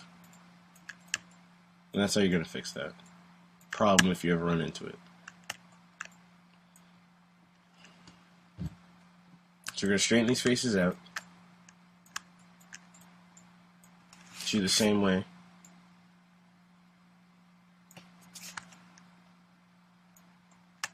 And it turns out we have more faces.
Okay.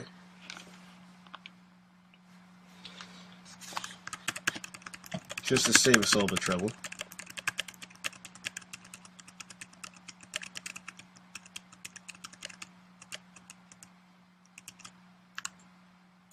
Just gonna go here.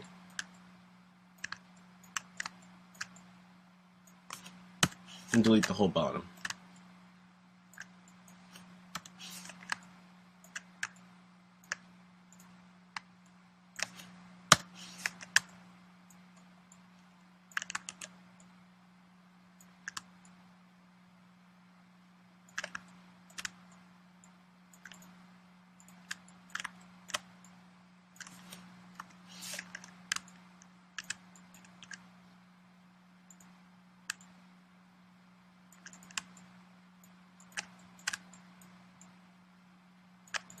We're just going to recreate the bottom, the back.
Okay, so this time it was done right.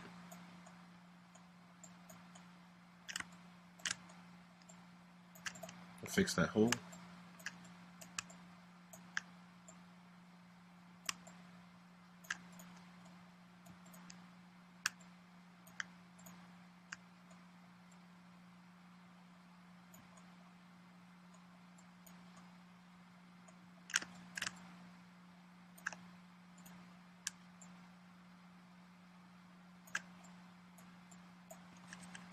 You have to delete the bottom of these again. So you're going to isolate the selected.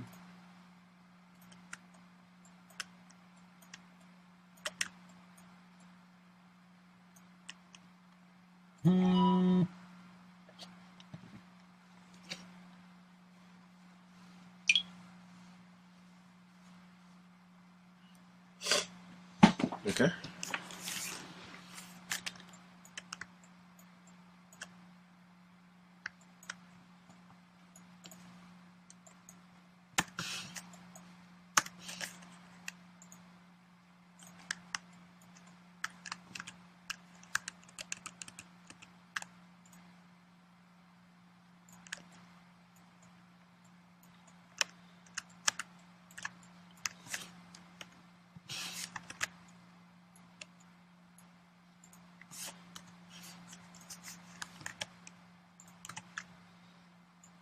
Sometimes Maya does get really buggy like this.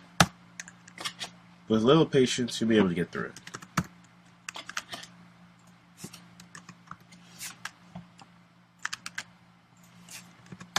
There we go.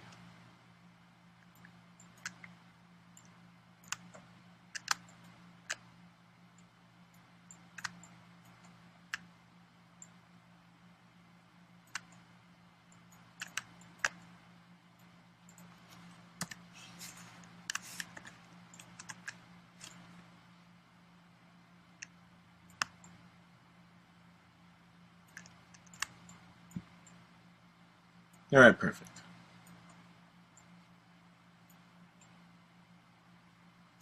So the bed frame is done. And now we're going to start the dressers. The drawers. So now we're going to start doing every single drawer for the bed frame.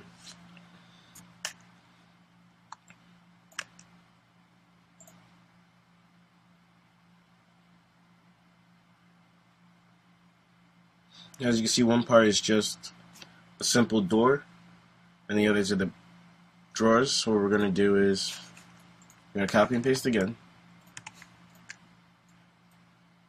rotate,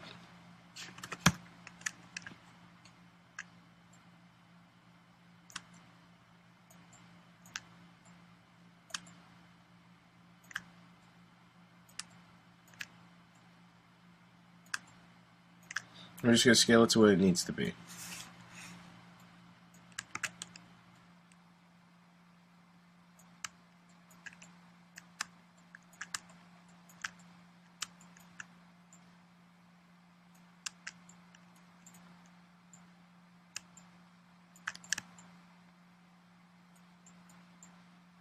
And that's the door. Now for each of the drawers, we're actually going to have to start fresh. So if I look at the picture. Okay. So you're going to start off with a cube. Then you're going to make it bigger.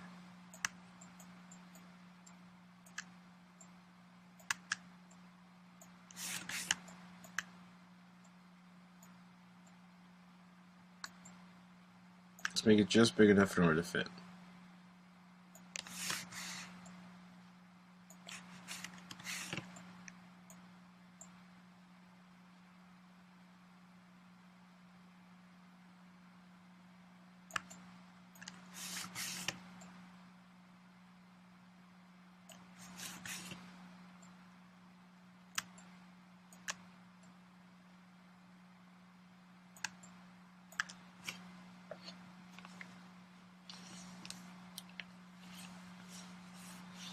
So now what you're going to do is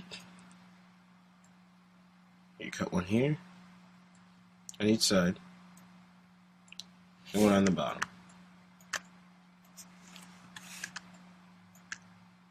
And one in the back.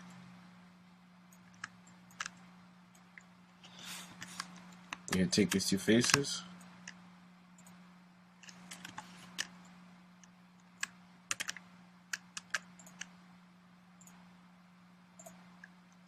and you take the top one and you're going to extrude downward.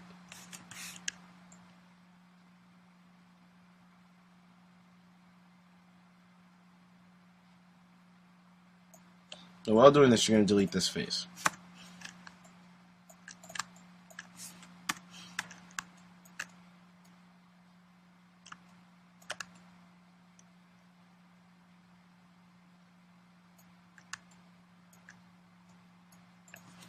Delete the edge.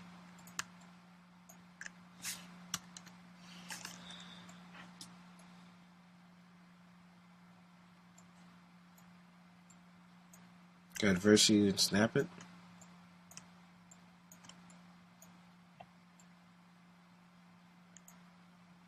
Merge.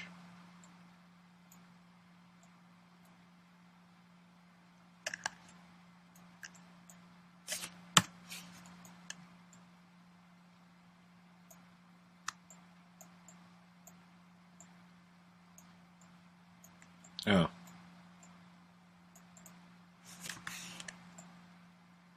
That's why.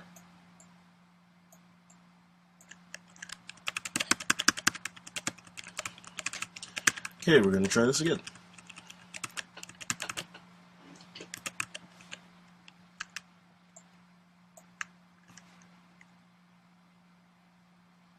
So we're going to delete this face.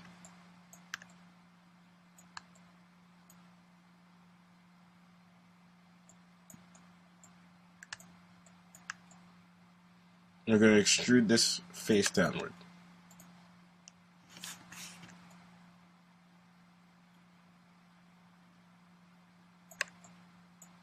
So delete this face.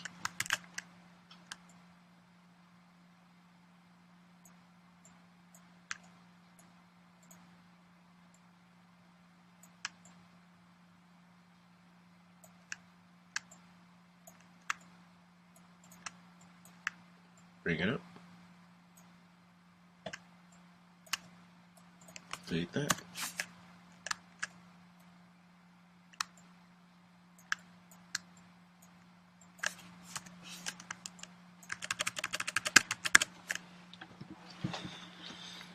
Okay, I don't know why Maya's doing this to me. Just gonna create the box all over again. View selected.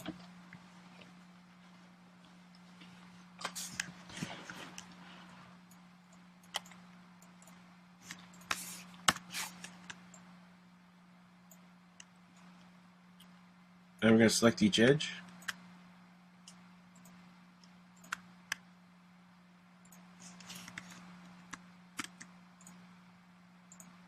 And extrude downward.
I'm going to take the points.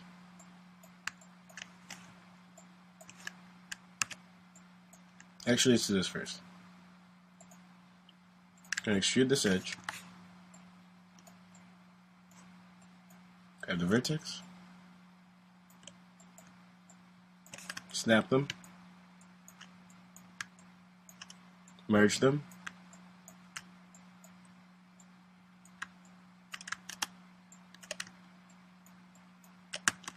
Oh, messed up.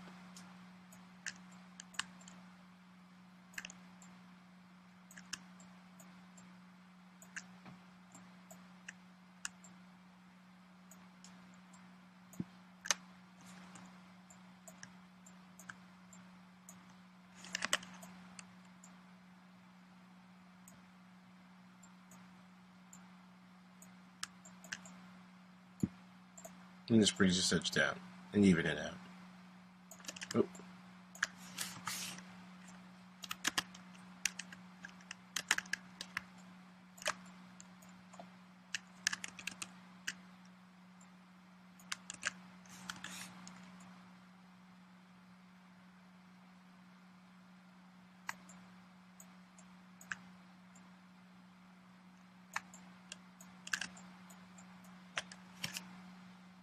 And isolate the selected.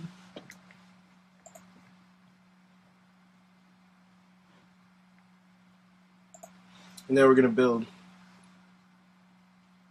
the cover for it.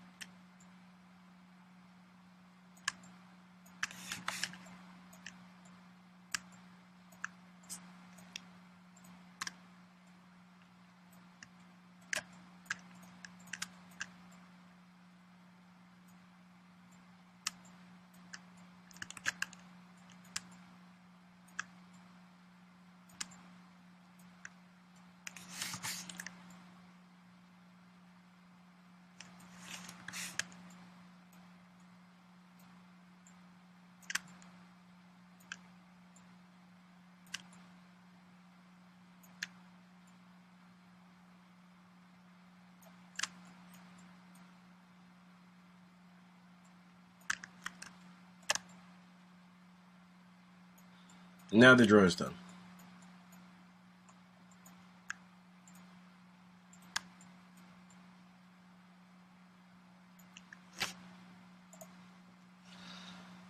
So now what you can do with this,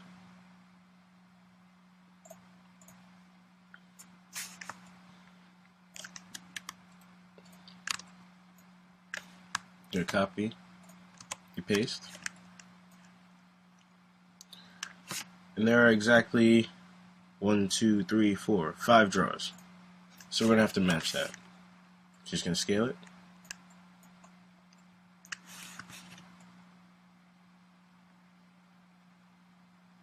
Have 1.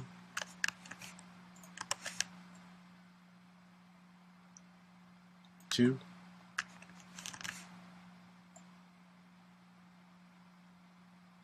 3. And then 4.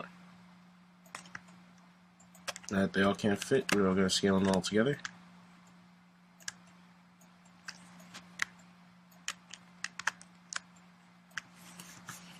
Just so they all fit.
It's going to match them up.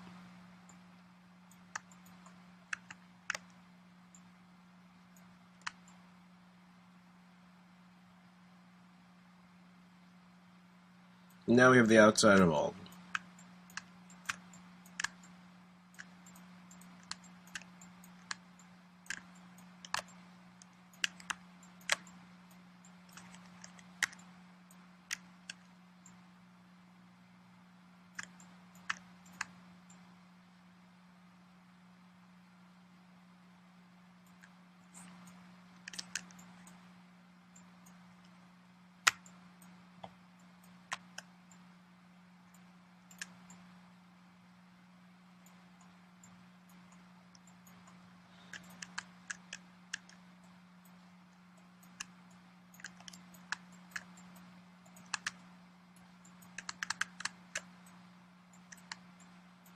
And then to make the bottom drawer that goes under the bed, we have here,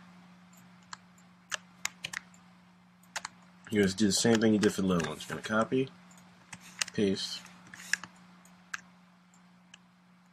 oops,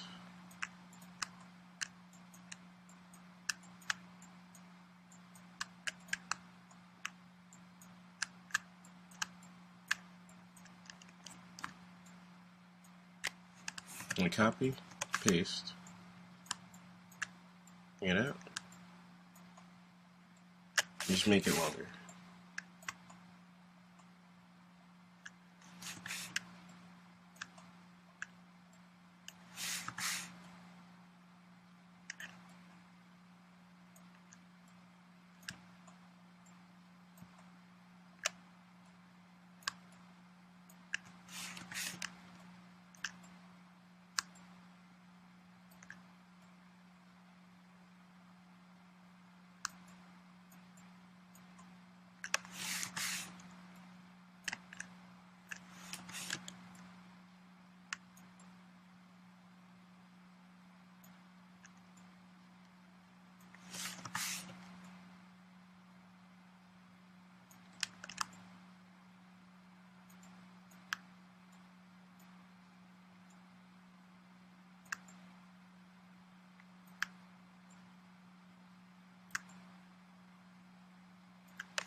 Now all we have to do is the handles, and then we finish the bed frame.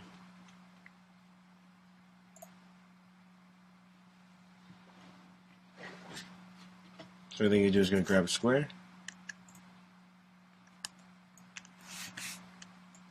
cut it out, make it bigger.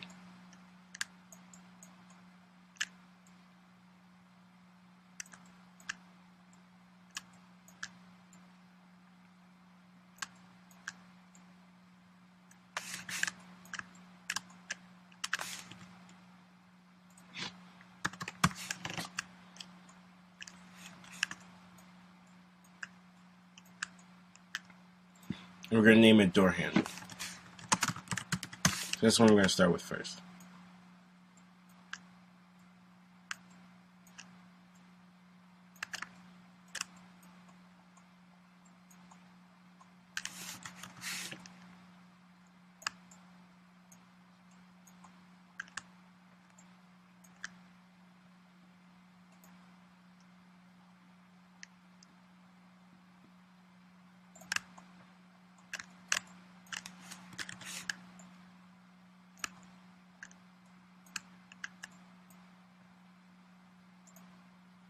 Door handle is about the size of 2 drawers. So bring it over to 2 drawers. And downward.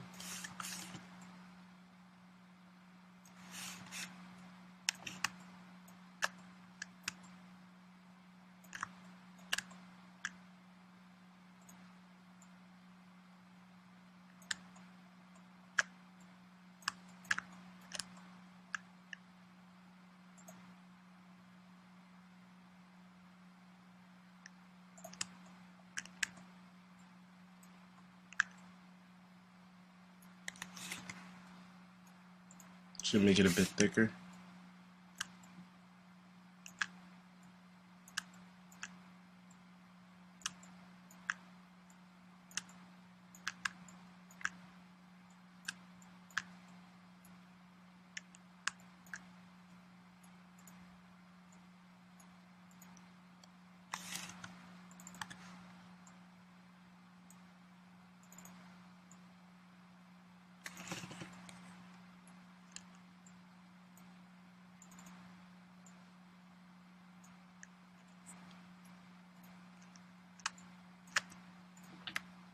And extrude.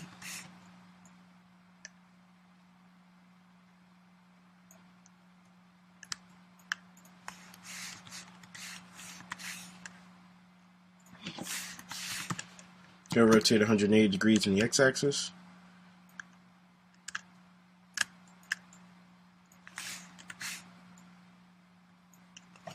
And we're also going to put our holding inches in.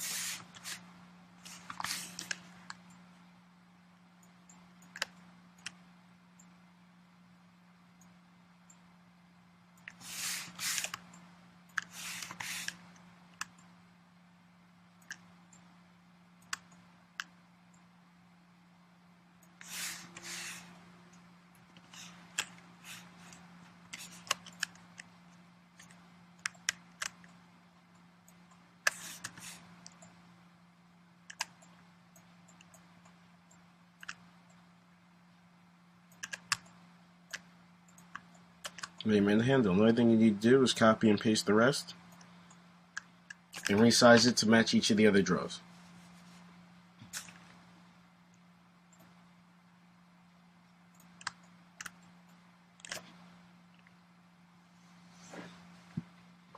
Now I'm just going to speed up the video for a bit. I'm actually just going to fast forward to when all this is finished, because I'm just adding on the handles now. And after you do one, you can just copy and paste the rest.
And now we have all the handles done.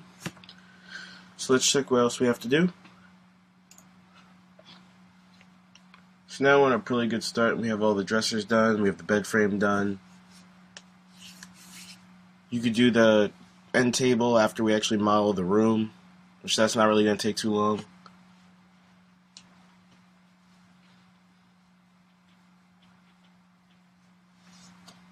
And that's it for this video, and thank you for watching.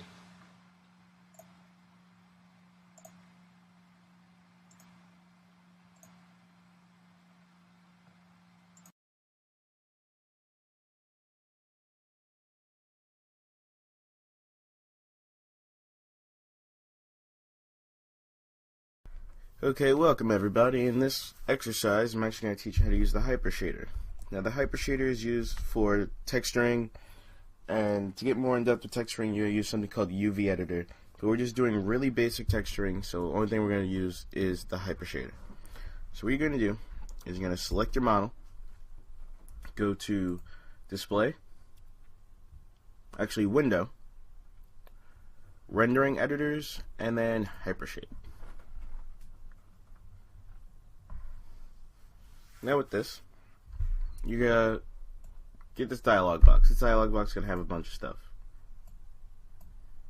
You're going to have from blend to anisotropic to Lambert to Phong and to blend, anything else in between. Now we're normally working on a Lambert whenever we're working on a model. Now if you want something that's more of metal-like, you go for a blend or a Phong, because it's more reflective when it comes to light, and it's actually really shiny. So what we're going to do is we're going to select blend, select your model, right click on blend, hold it, and then go to assign material to selection. Then now your model has a blend, which as you can see is really reflective in the Maya interface. Now if you want to do more things with it, like put an image, do the same thing. They do it with checker. Select, right click, select it, right click. Now for this, notice how it didn't pop up. So what you're going to have to do is you have to press the number 6 on your keyboard, and then checker will pop up. But everything seems a little squished. And this is because of your UV editor.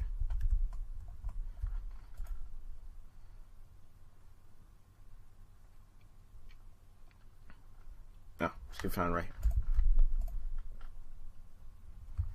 So what you would have to do is right click, hit edge, select the wireframe of your model, and just increase its size.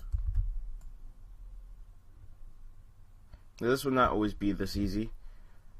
It will be sometimes difficult. Sometimes you're going to have to make the wireframe yourself for the UV editor, which is a little difficult and a little time consuming, but with enough practice it'll be a lot easier for you. Practice always makes perfect within Maya.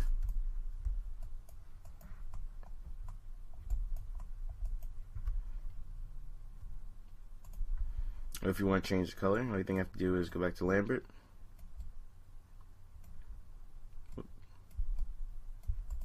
select it, right click,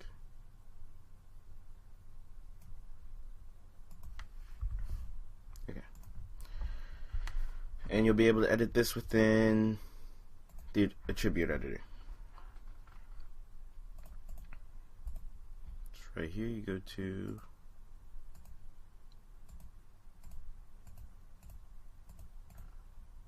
usually pops up. Okay, let's go back to UV, the hypershader.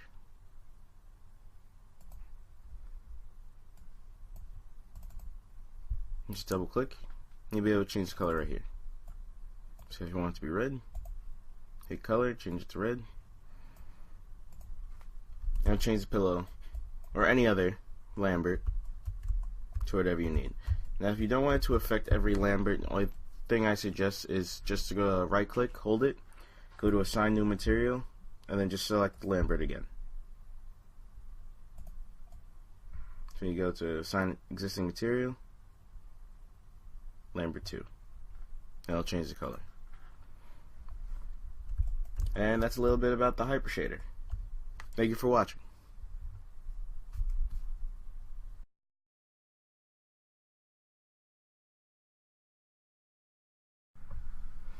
Welcome to the overview of section 2. Now in this section you actually got to do some hands-on modeling, and you even got to model most of the project yourself, so good job.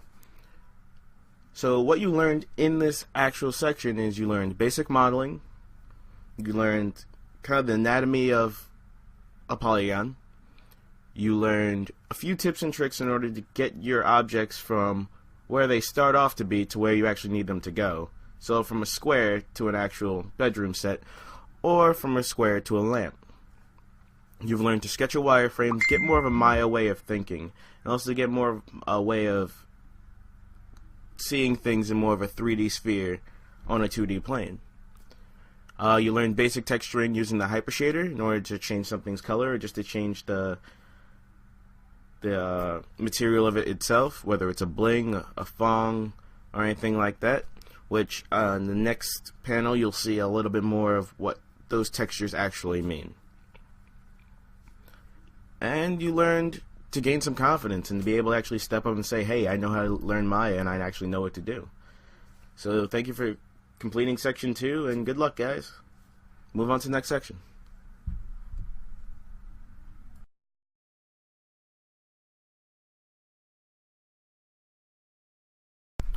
Hello everyone, and in this video what we're going to do is you're actually going to take a little quiz really fast. Now it's going to be only 6 questions of multiple choice. Now what we're going to do is I'm going to ask you the question, and then you have a little bit of time in order to answer it, and then you get the answer shortly after. Now for the first question. What do you set up in order to bring a reference into Maya's workspace?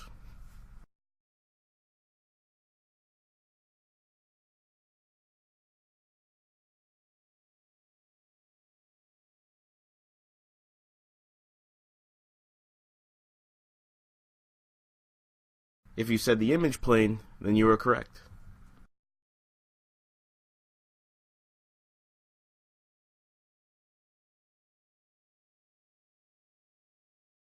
Now, what tool is used in order to add edges and vertices around an object?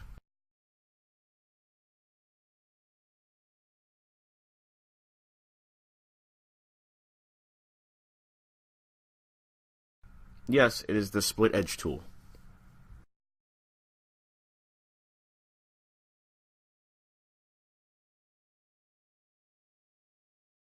What type of modeling are we doing in Maya, and how many points should each face be?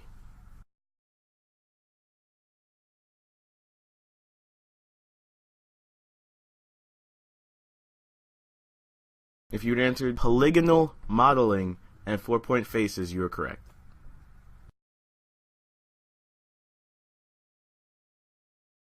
Now, what tools allow you to pull out shapes from an object?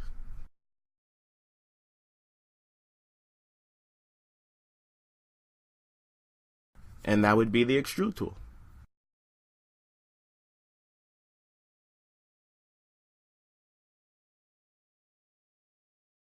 Now, what is the most important thing to do in Maya? And that is to save, and save often, and in sections or installments, because that could get very detrimental if you don't.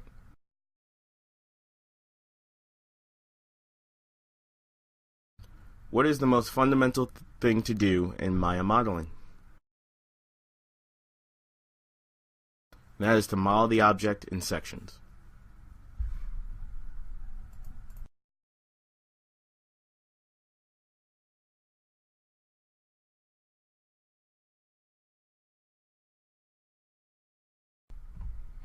Alright everybody, so in this video we're going to be actually modeling the bed. Now, I'm just going to use the same file as we used for the bed frame, only because it just makes it a little easier, and we actually just measure up the mattress so it fits in the bed properly. So, we're just going to grab a square, which at first you're not going to be able to see within the Maya space because the bed frame is going to be on top of it. So you either go in the outliner and select it, or you just look under the bed frame. Now we're just going to put this right in the middle of where the mattress would go.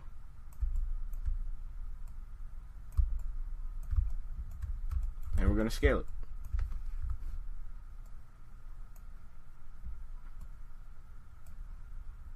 Flatten out.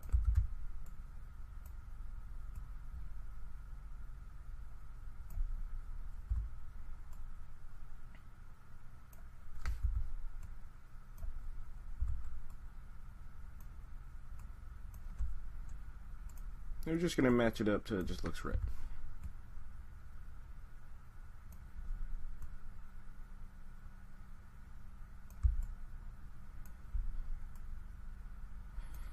Now what's different about the mattress from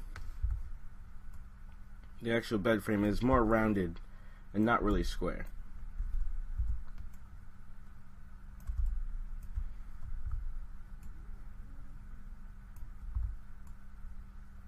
Just gonna place it on top. So if you hit 3, it's just gonna become this disc looking type thing. So we're gonna do what we always do before, and we're gonna put in some holding edges.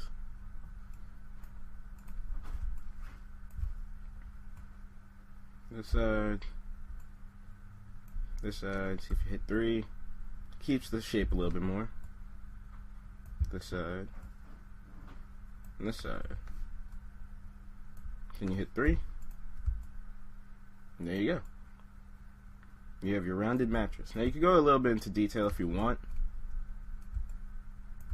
which if you would select here and extrude,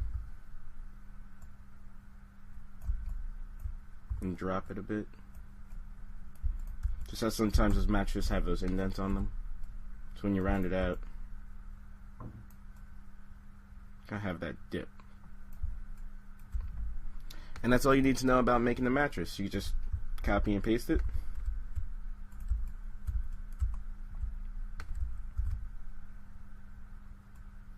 Pick it up.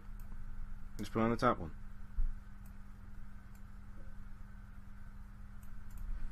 And don't forget to name it.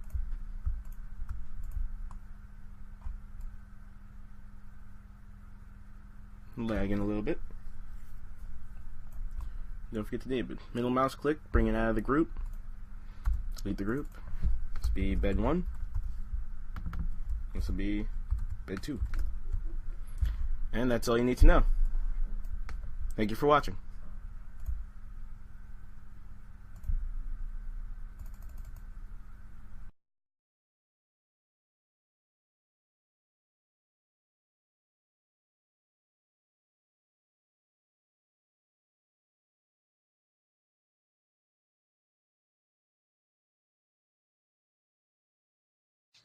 Hello everyone and welcome to another tutorial, and today we're going to be making the chair. So I already have all the pieces of my image plane I need, all the references I need. I put them directly in the middle of the grid. Now you can do this by either putting the image planes within one of the perspectives. I put one in the front and one on the side. Now we're going to start from the side in order to get all the pieces in order, because then we'll just copy it to the other side. So I'm going to make a cube. I'm going to pick it up and I'm going to bring it to the back leg of the chair. I'm just going to match it up, just as we did with all the other parts of the room.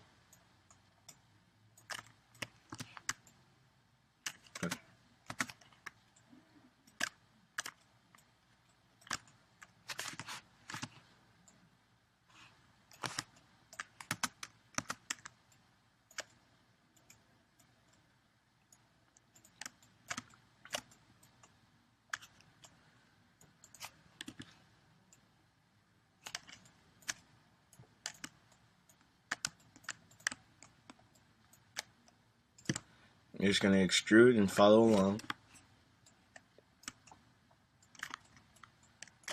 And match it up with the reference.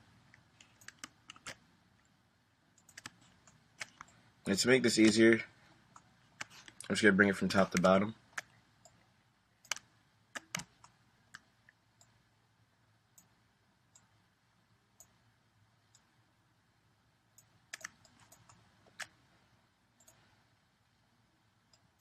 And I'm just going to cut into it.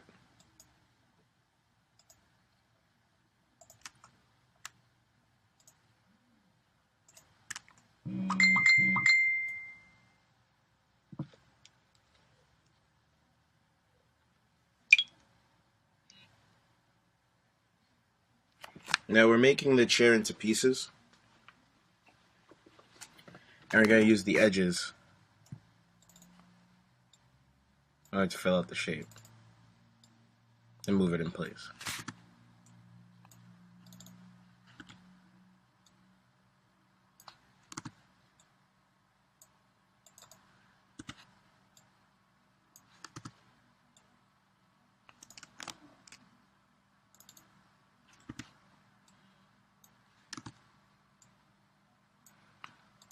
And if you want to be able to see through the 3D square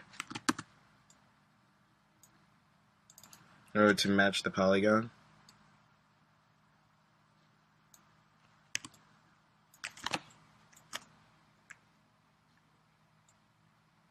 as you can see right now, it's not really that perfect. So what we're going to do is click your object and then click right here. And you'll be able to see through your model.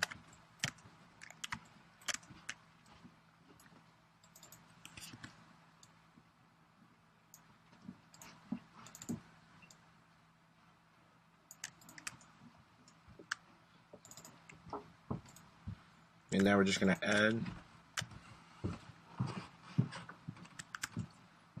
some more edges.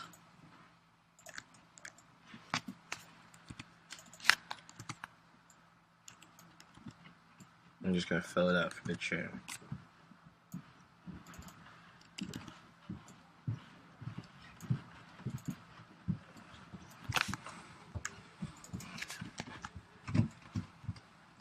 Like all the others, we're going to be making this in pieces.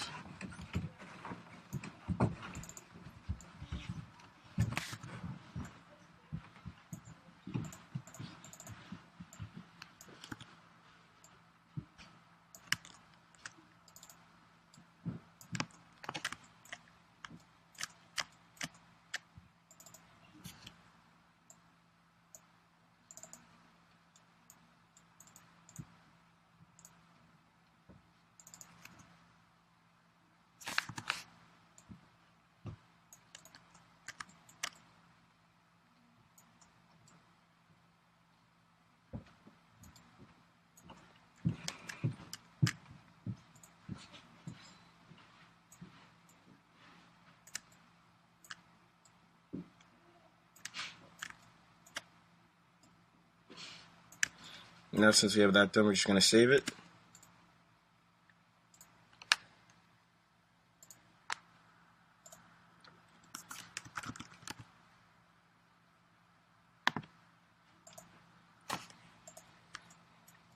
And we're also going to name it. Go to the channel box, chair leg 1.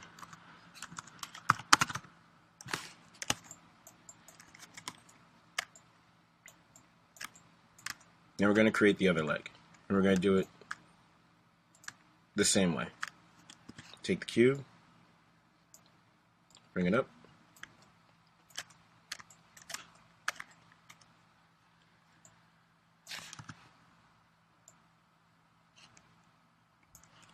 match the pixels,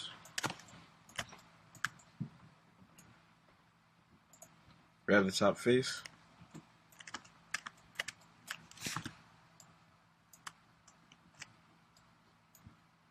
bring it to the top,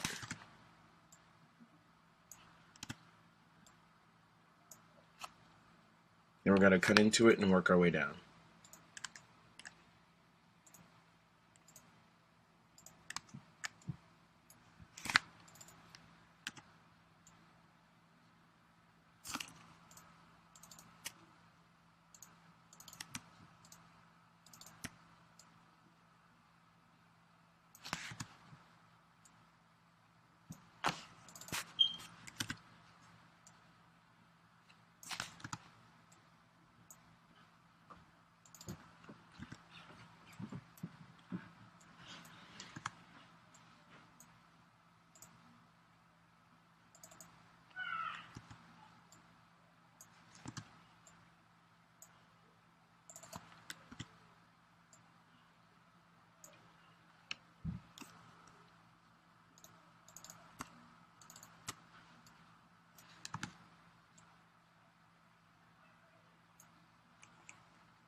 And just make sure you get the curve.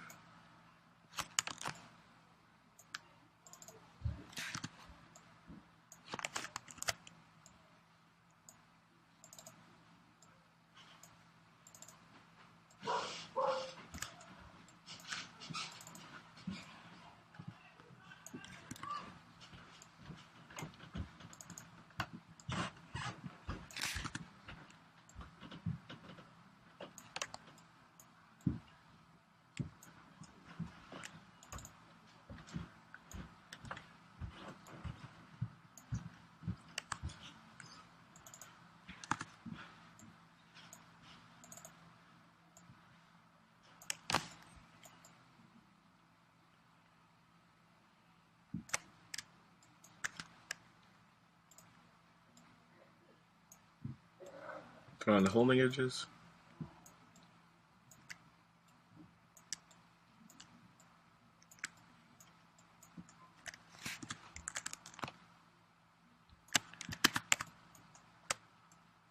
And name it.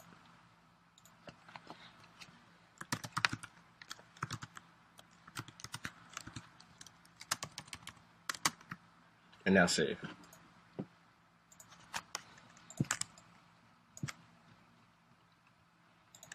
Now this is pretty much the easiest part of making a chair. The hardest part would be making the seat and where the headrest goes.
And I'm just going to match it up with the reference.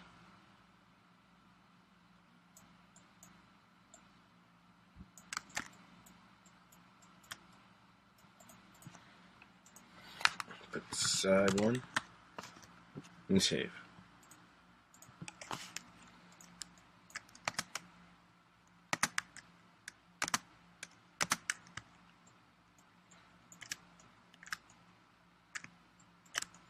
And now we're going to create the headrest of the chair, or the backrest.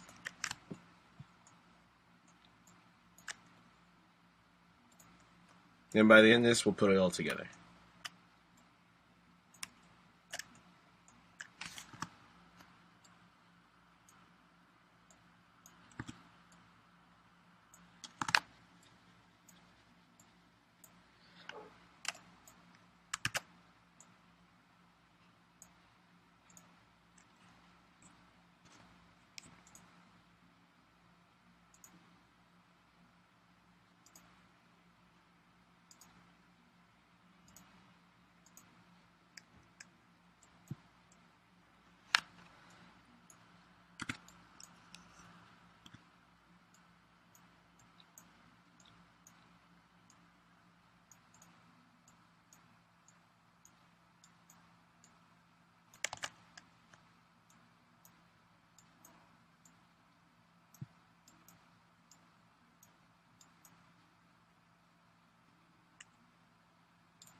Now we just gotta end the bending it.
So now if you take away the image planes,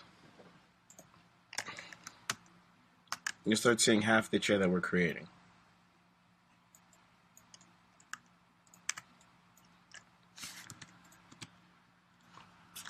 I did not put the holding edges on that part of the chair.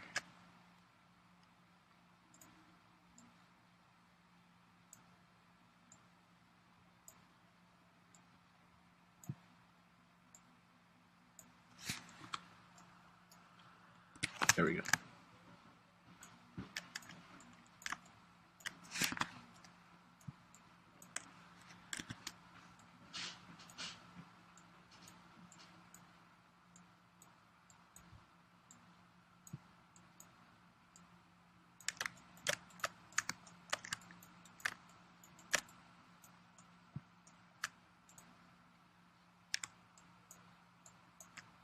So now we're getting close to finishing it. You're gonna grab all three pieces of the chair, show the image planes again, and move them in place.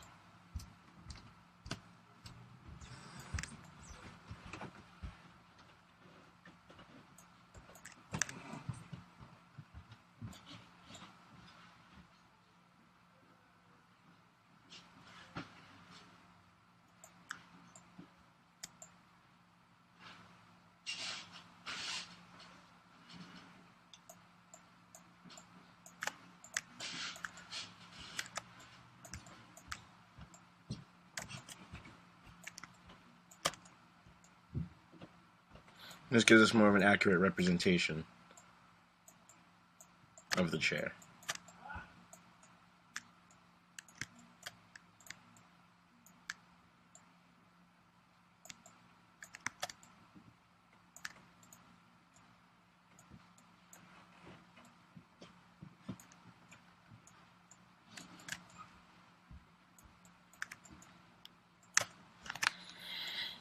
So now I'm going to copy these three pieces and just bring them over.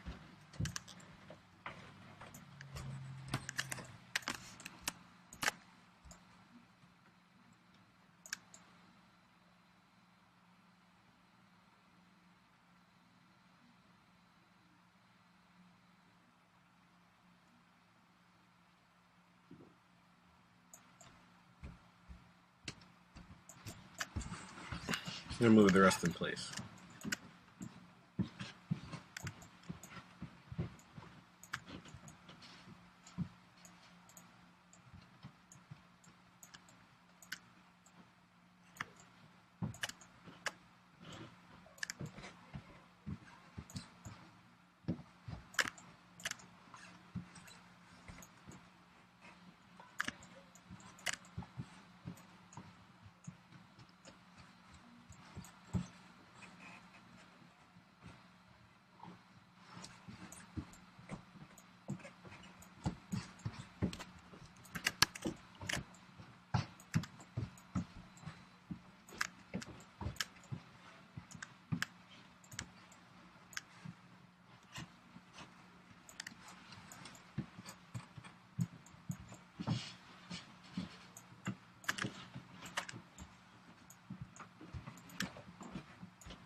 Okay.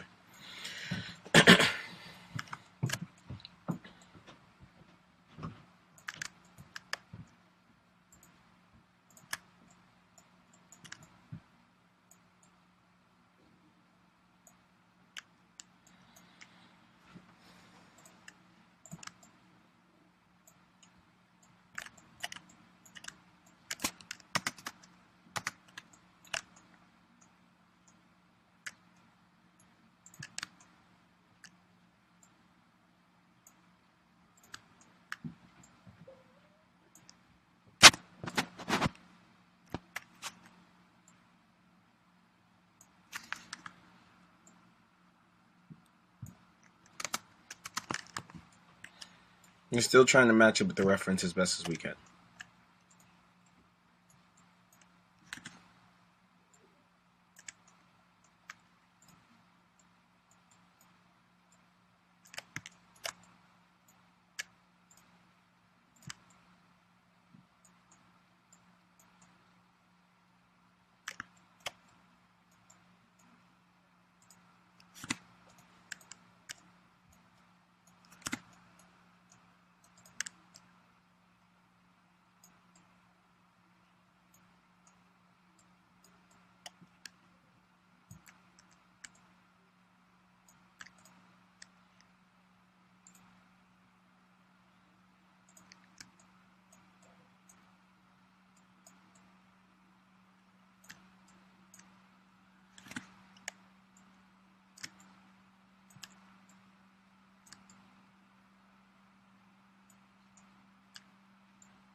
Alright, so now we're going to do the support beam in the back, which we use another square.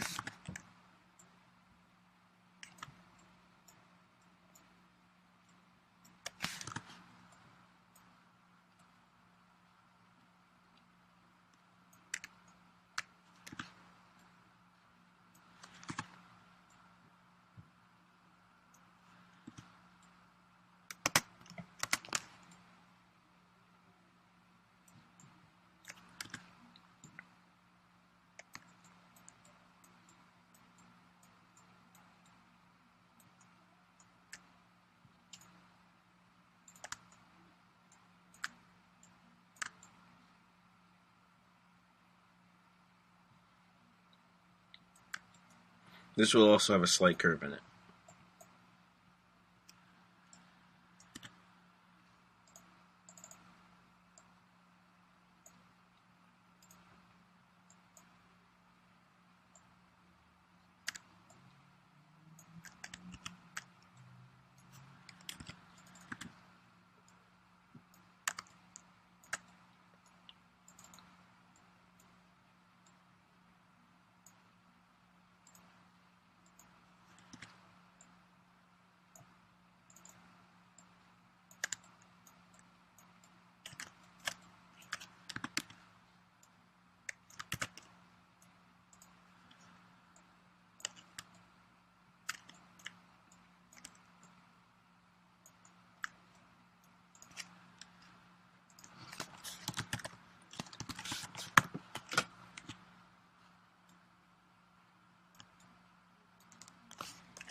Another thing we have to do is the seat. If you want to, you could do the X on the back of the chair. You really don't have to.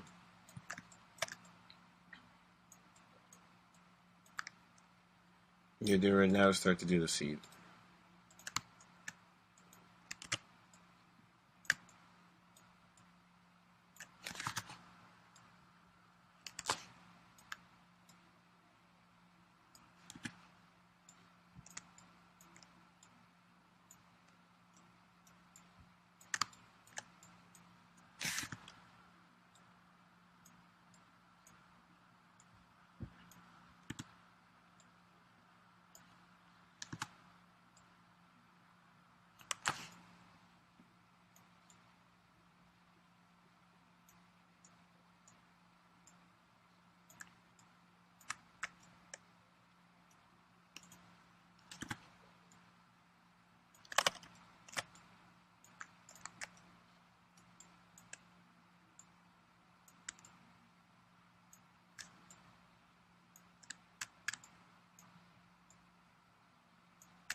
Now you flatten it out.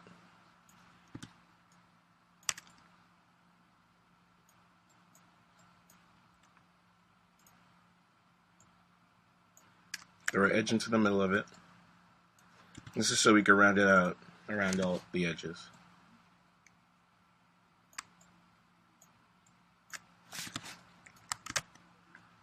Now that happened because we actually need to put the holding edges in again.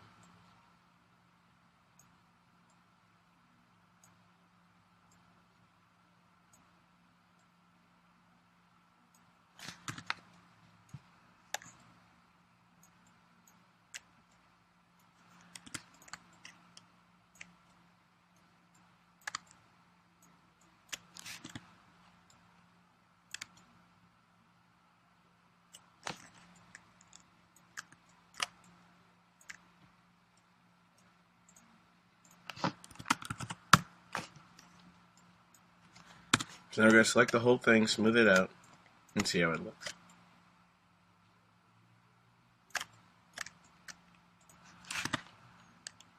And see where we have to put holding edges or anything that needs to be edited.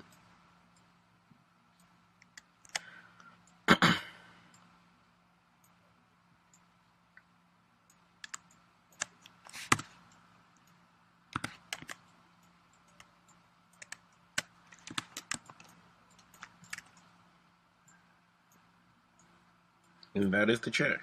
Oh, wait, actually, I just realized what we forgot to do. We forgot to do the front and back of the chair. Which all you have to do is copy and paste these parts of the chair and rotate them.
Okay, I'm just going to create a square and fit it into place.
And we're going to go to the outliner and group it all together.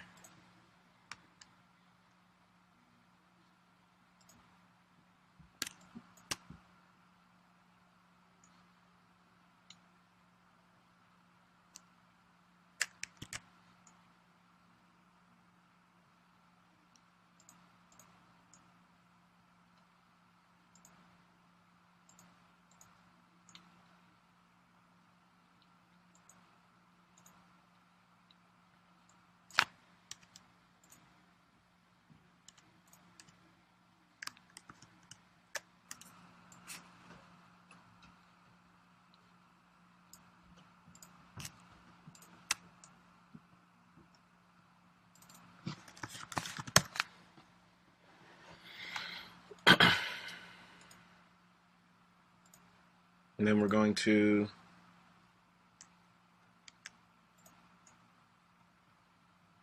freeze the transformations,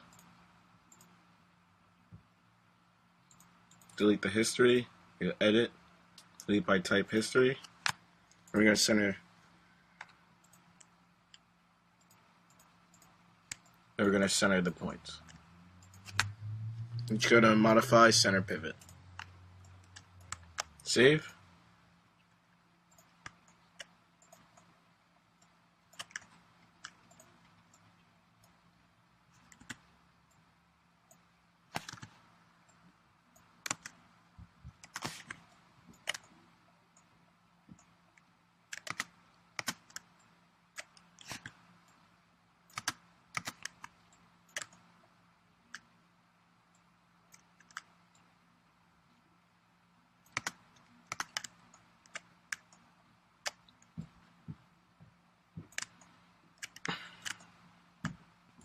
Fix up the little mistakes here and there.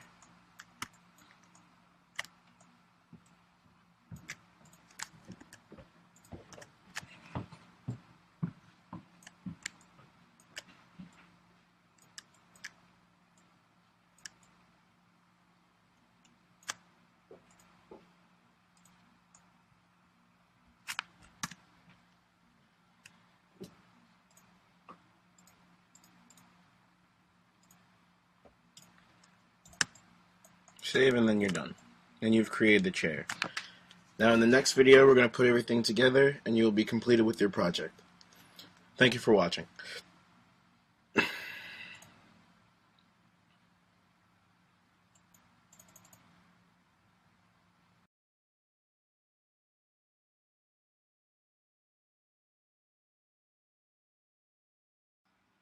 Hello everyone, and in this video we're actually going to be putting together and rendering the scene.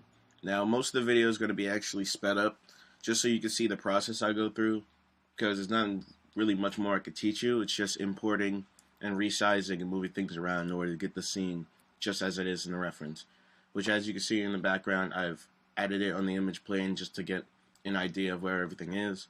In this video I create the picture frames, I create the bookshelf, and I create the dresser that's on the side with the lamp. Now,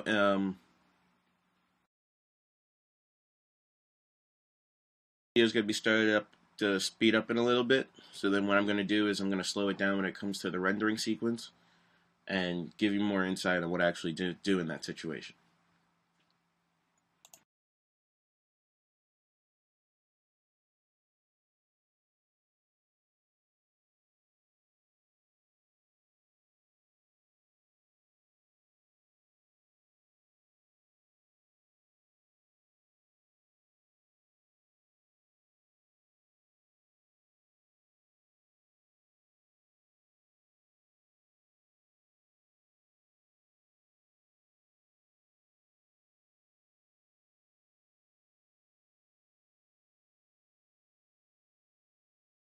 Make sure you use the outliner and you use all the groups that you made within all the objects in order to move your scene around. Because if you're moving everything around piece by piece, it's going to get jumbled and it's going to get messed up. So just make sure every object you have is in its own layer, its own group, and you use the outliner in order to select the whole thing and move it around your scene. What I'm doing right now is I'm creating the top for the side desk on the bed, what I did was I took a piece from the dresser closet in the bed, and I started breaking it into pieces, and I deleted one whole side, and I went to, pretty sure it's mesh fill hole, and I fixed it for you. And then I'm just using the split components tool. I'm just adding in all the rest of the edges.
Alright, so here's where I actually rendered part of the scene, just as a test render. But then I realized when I smooth everything out, everything else gets kind of messed up. So I had to put in the holding edges, because I forgot to, for the scene in order for it to be correct. Now what I'm doing is I'm changing the color, well, the texture of the outside of the room, just so when I render it, you can see everything that's in the room. See how smooth everything is? And I'm noticing a few parts still don't have holding edges, so right now I'm going back in and putting them in. Now the render button is just above the paint effects, tune, and muscles tabs on the top toolbar of Maya. It'll be the 3 or 4 buttons that are right above it. One previews it, one actually does a render, and one helps with the render settings. So there are 3 buttons for the render settings that help you out. The render settings are a little complicated, so I'm going to leave that at in your own time to figure out how to do that, because that's a whole nother chapter of what to do. But right now I'm just updating the scene a bit more, putting everything in order. I add a spotlight in some time.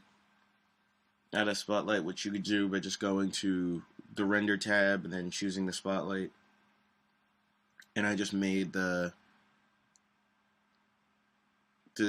circumference of where the light is going down. I just made it really big and put it right above the scene, just so you have some light for when I render it. You just see some of the detail and everything that is going on.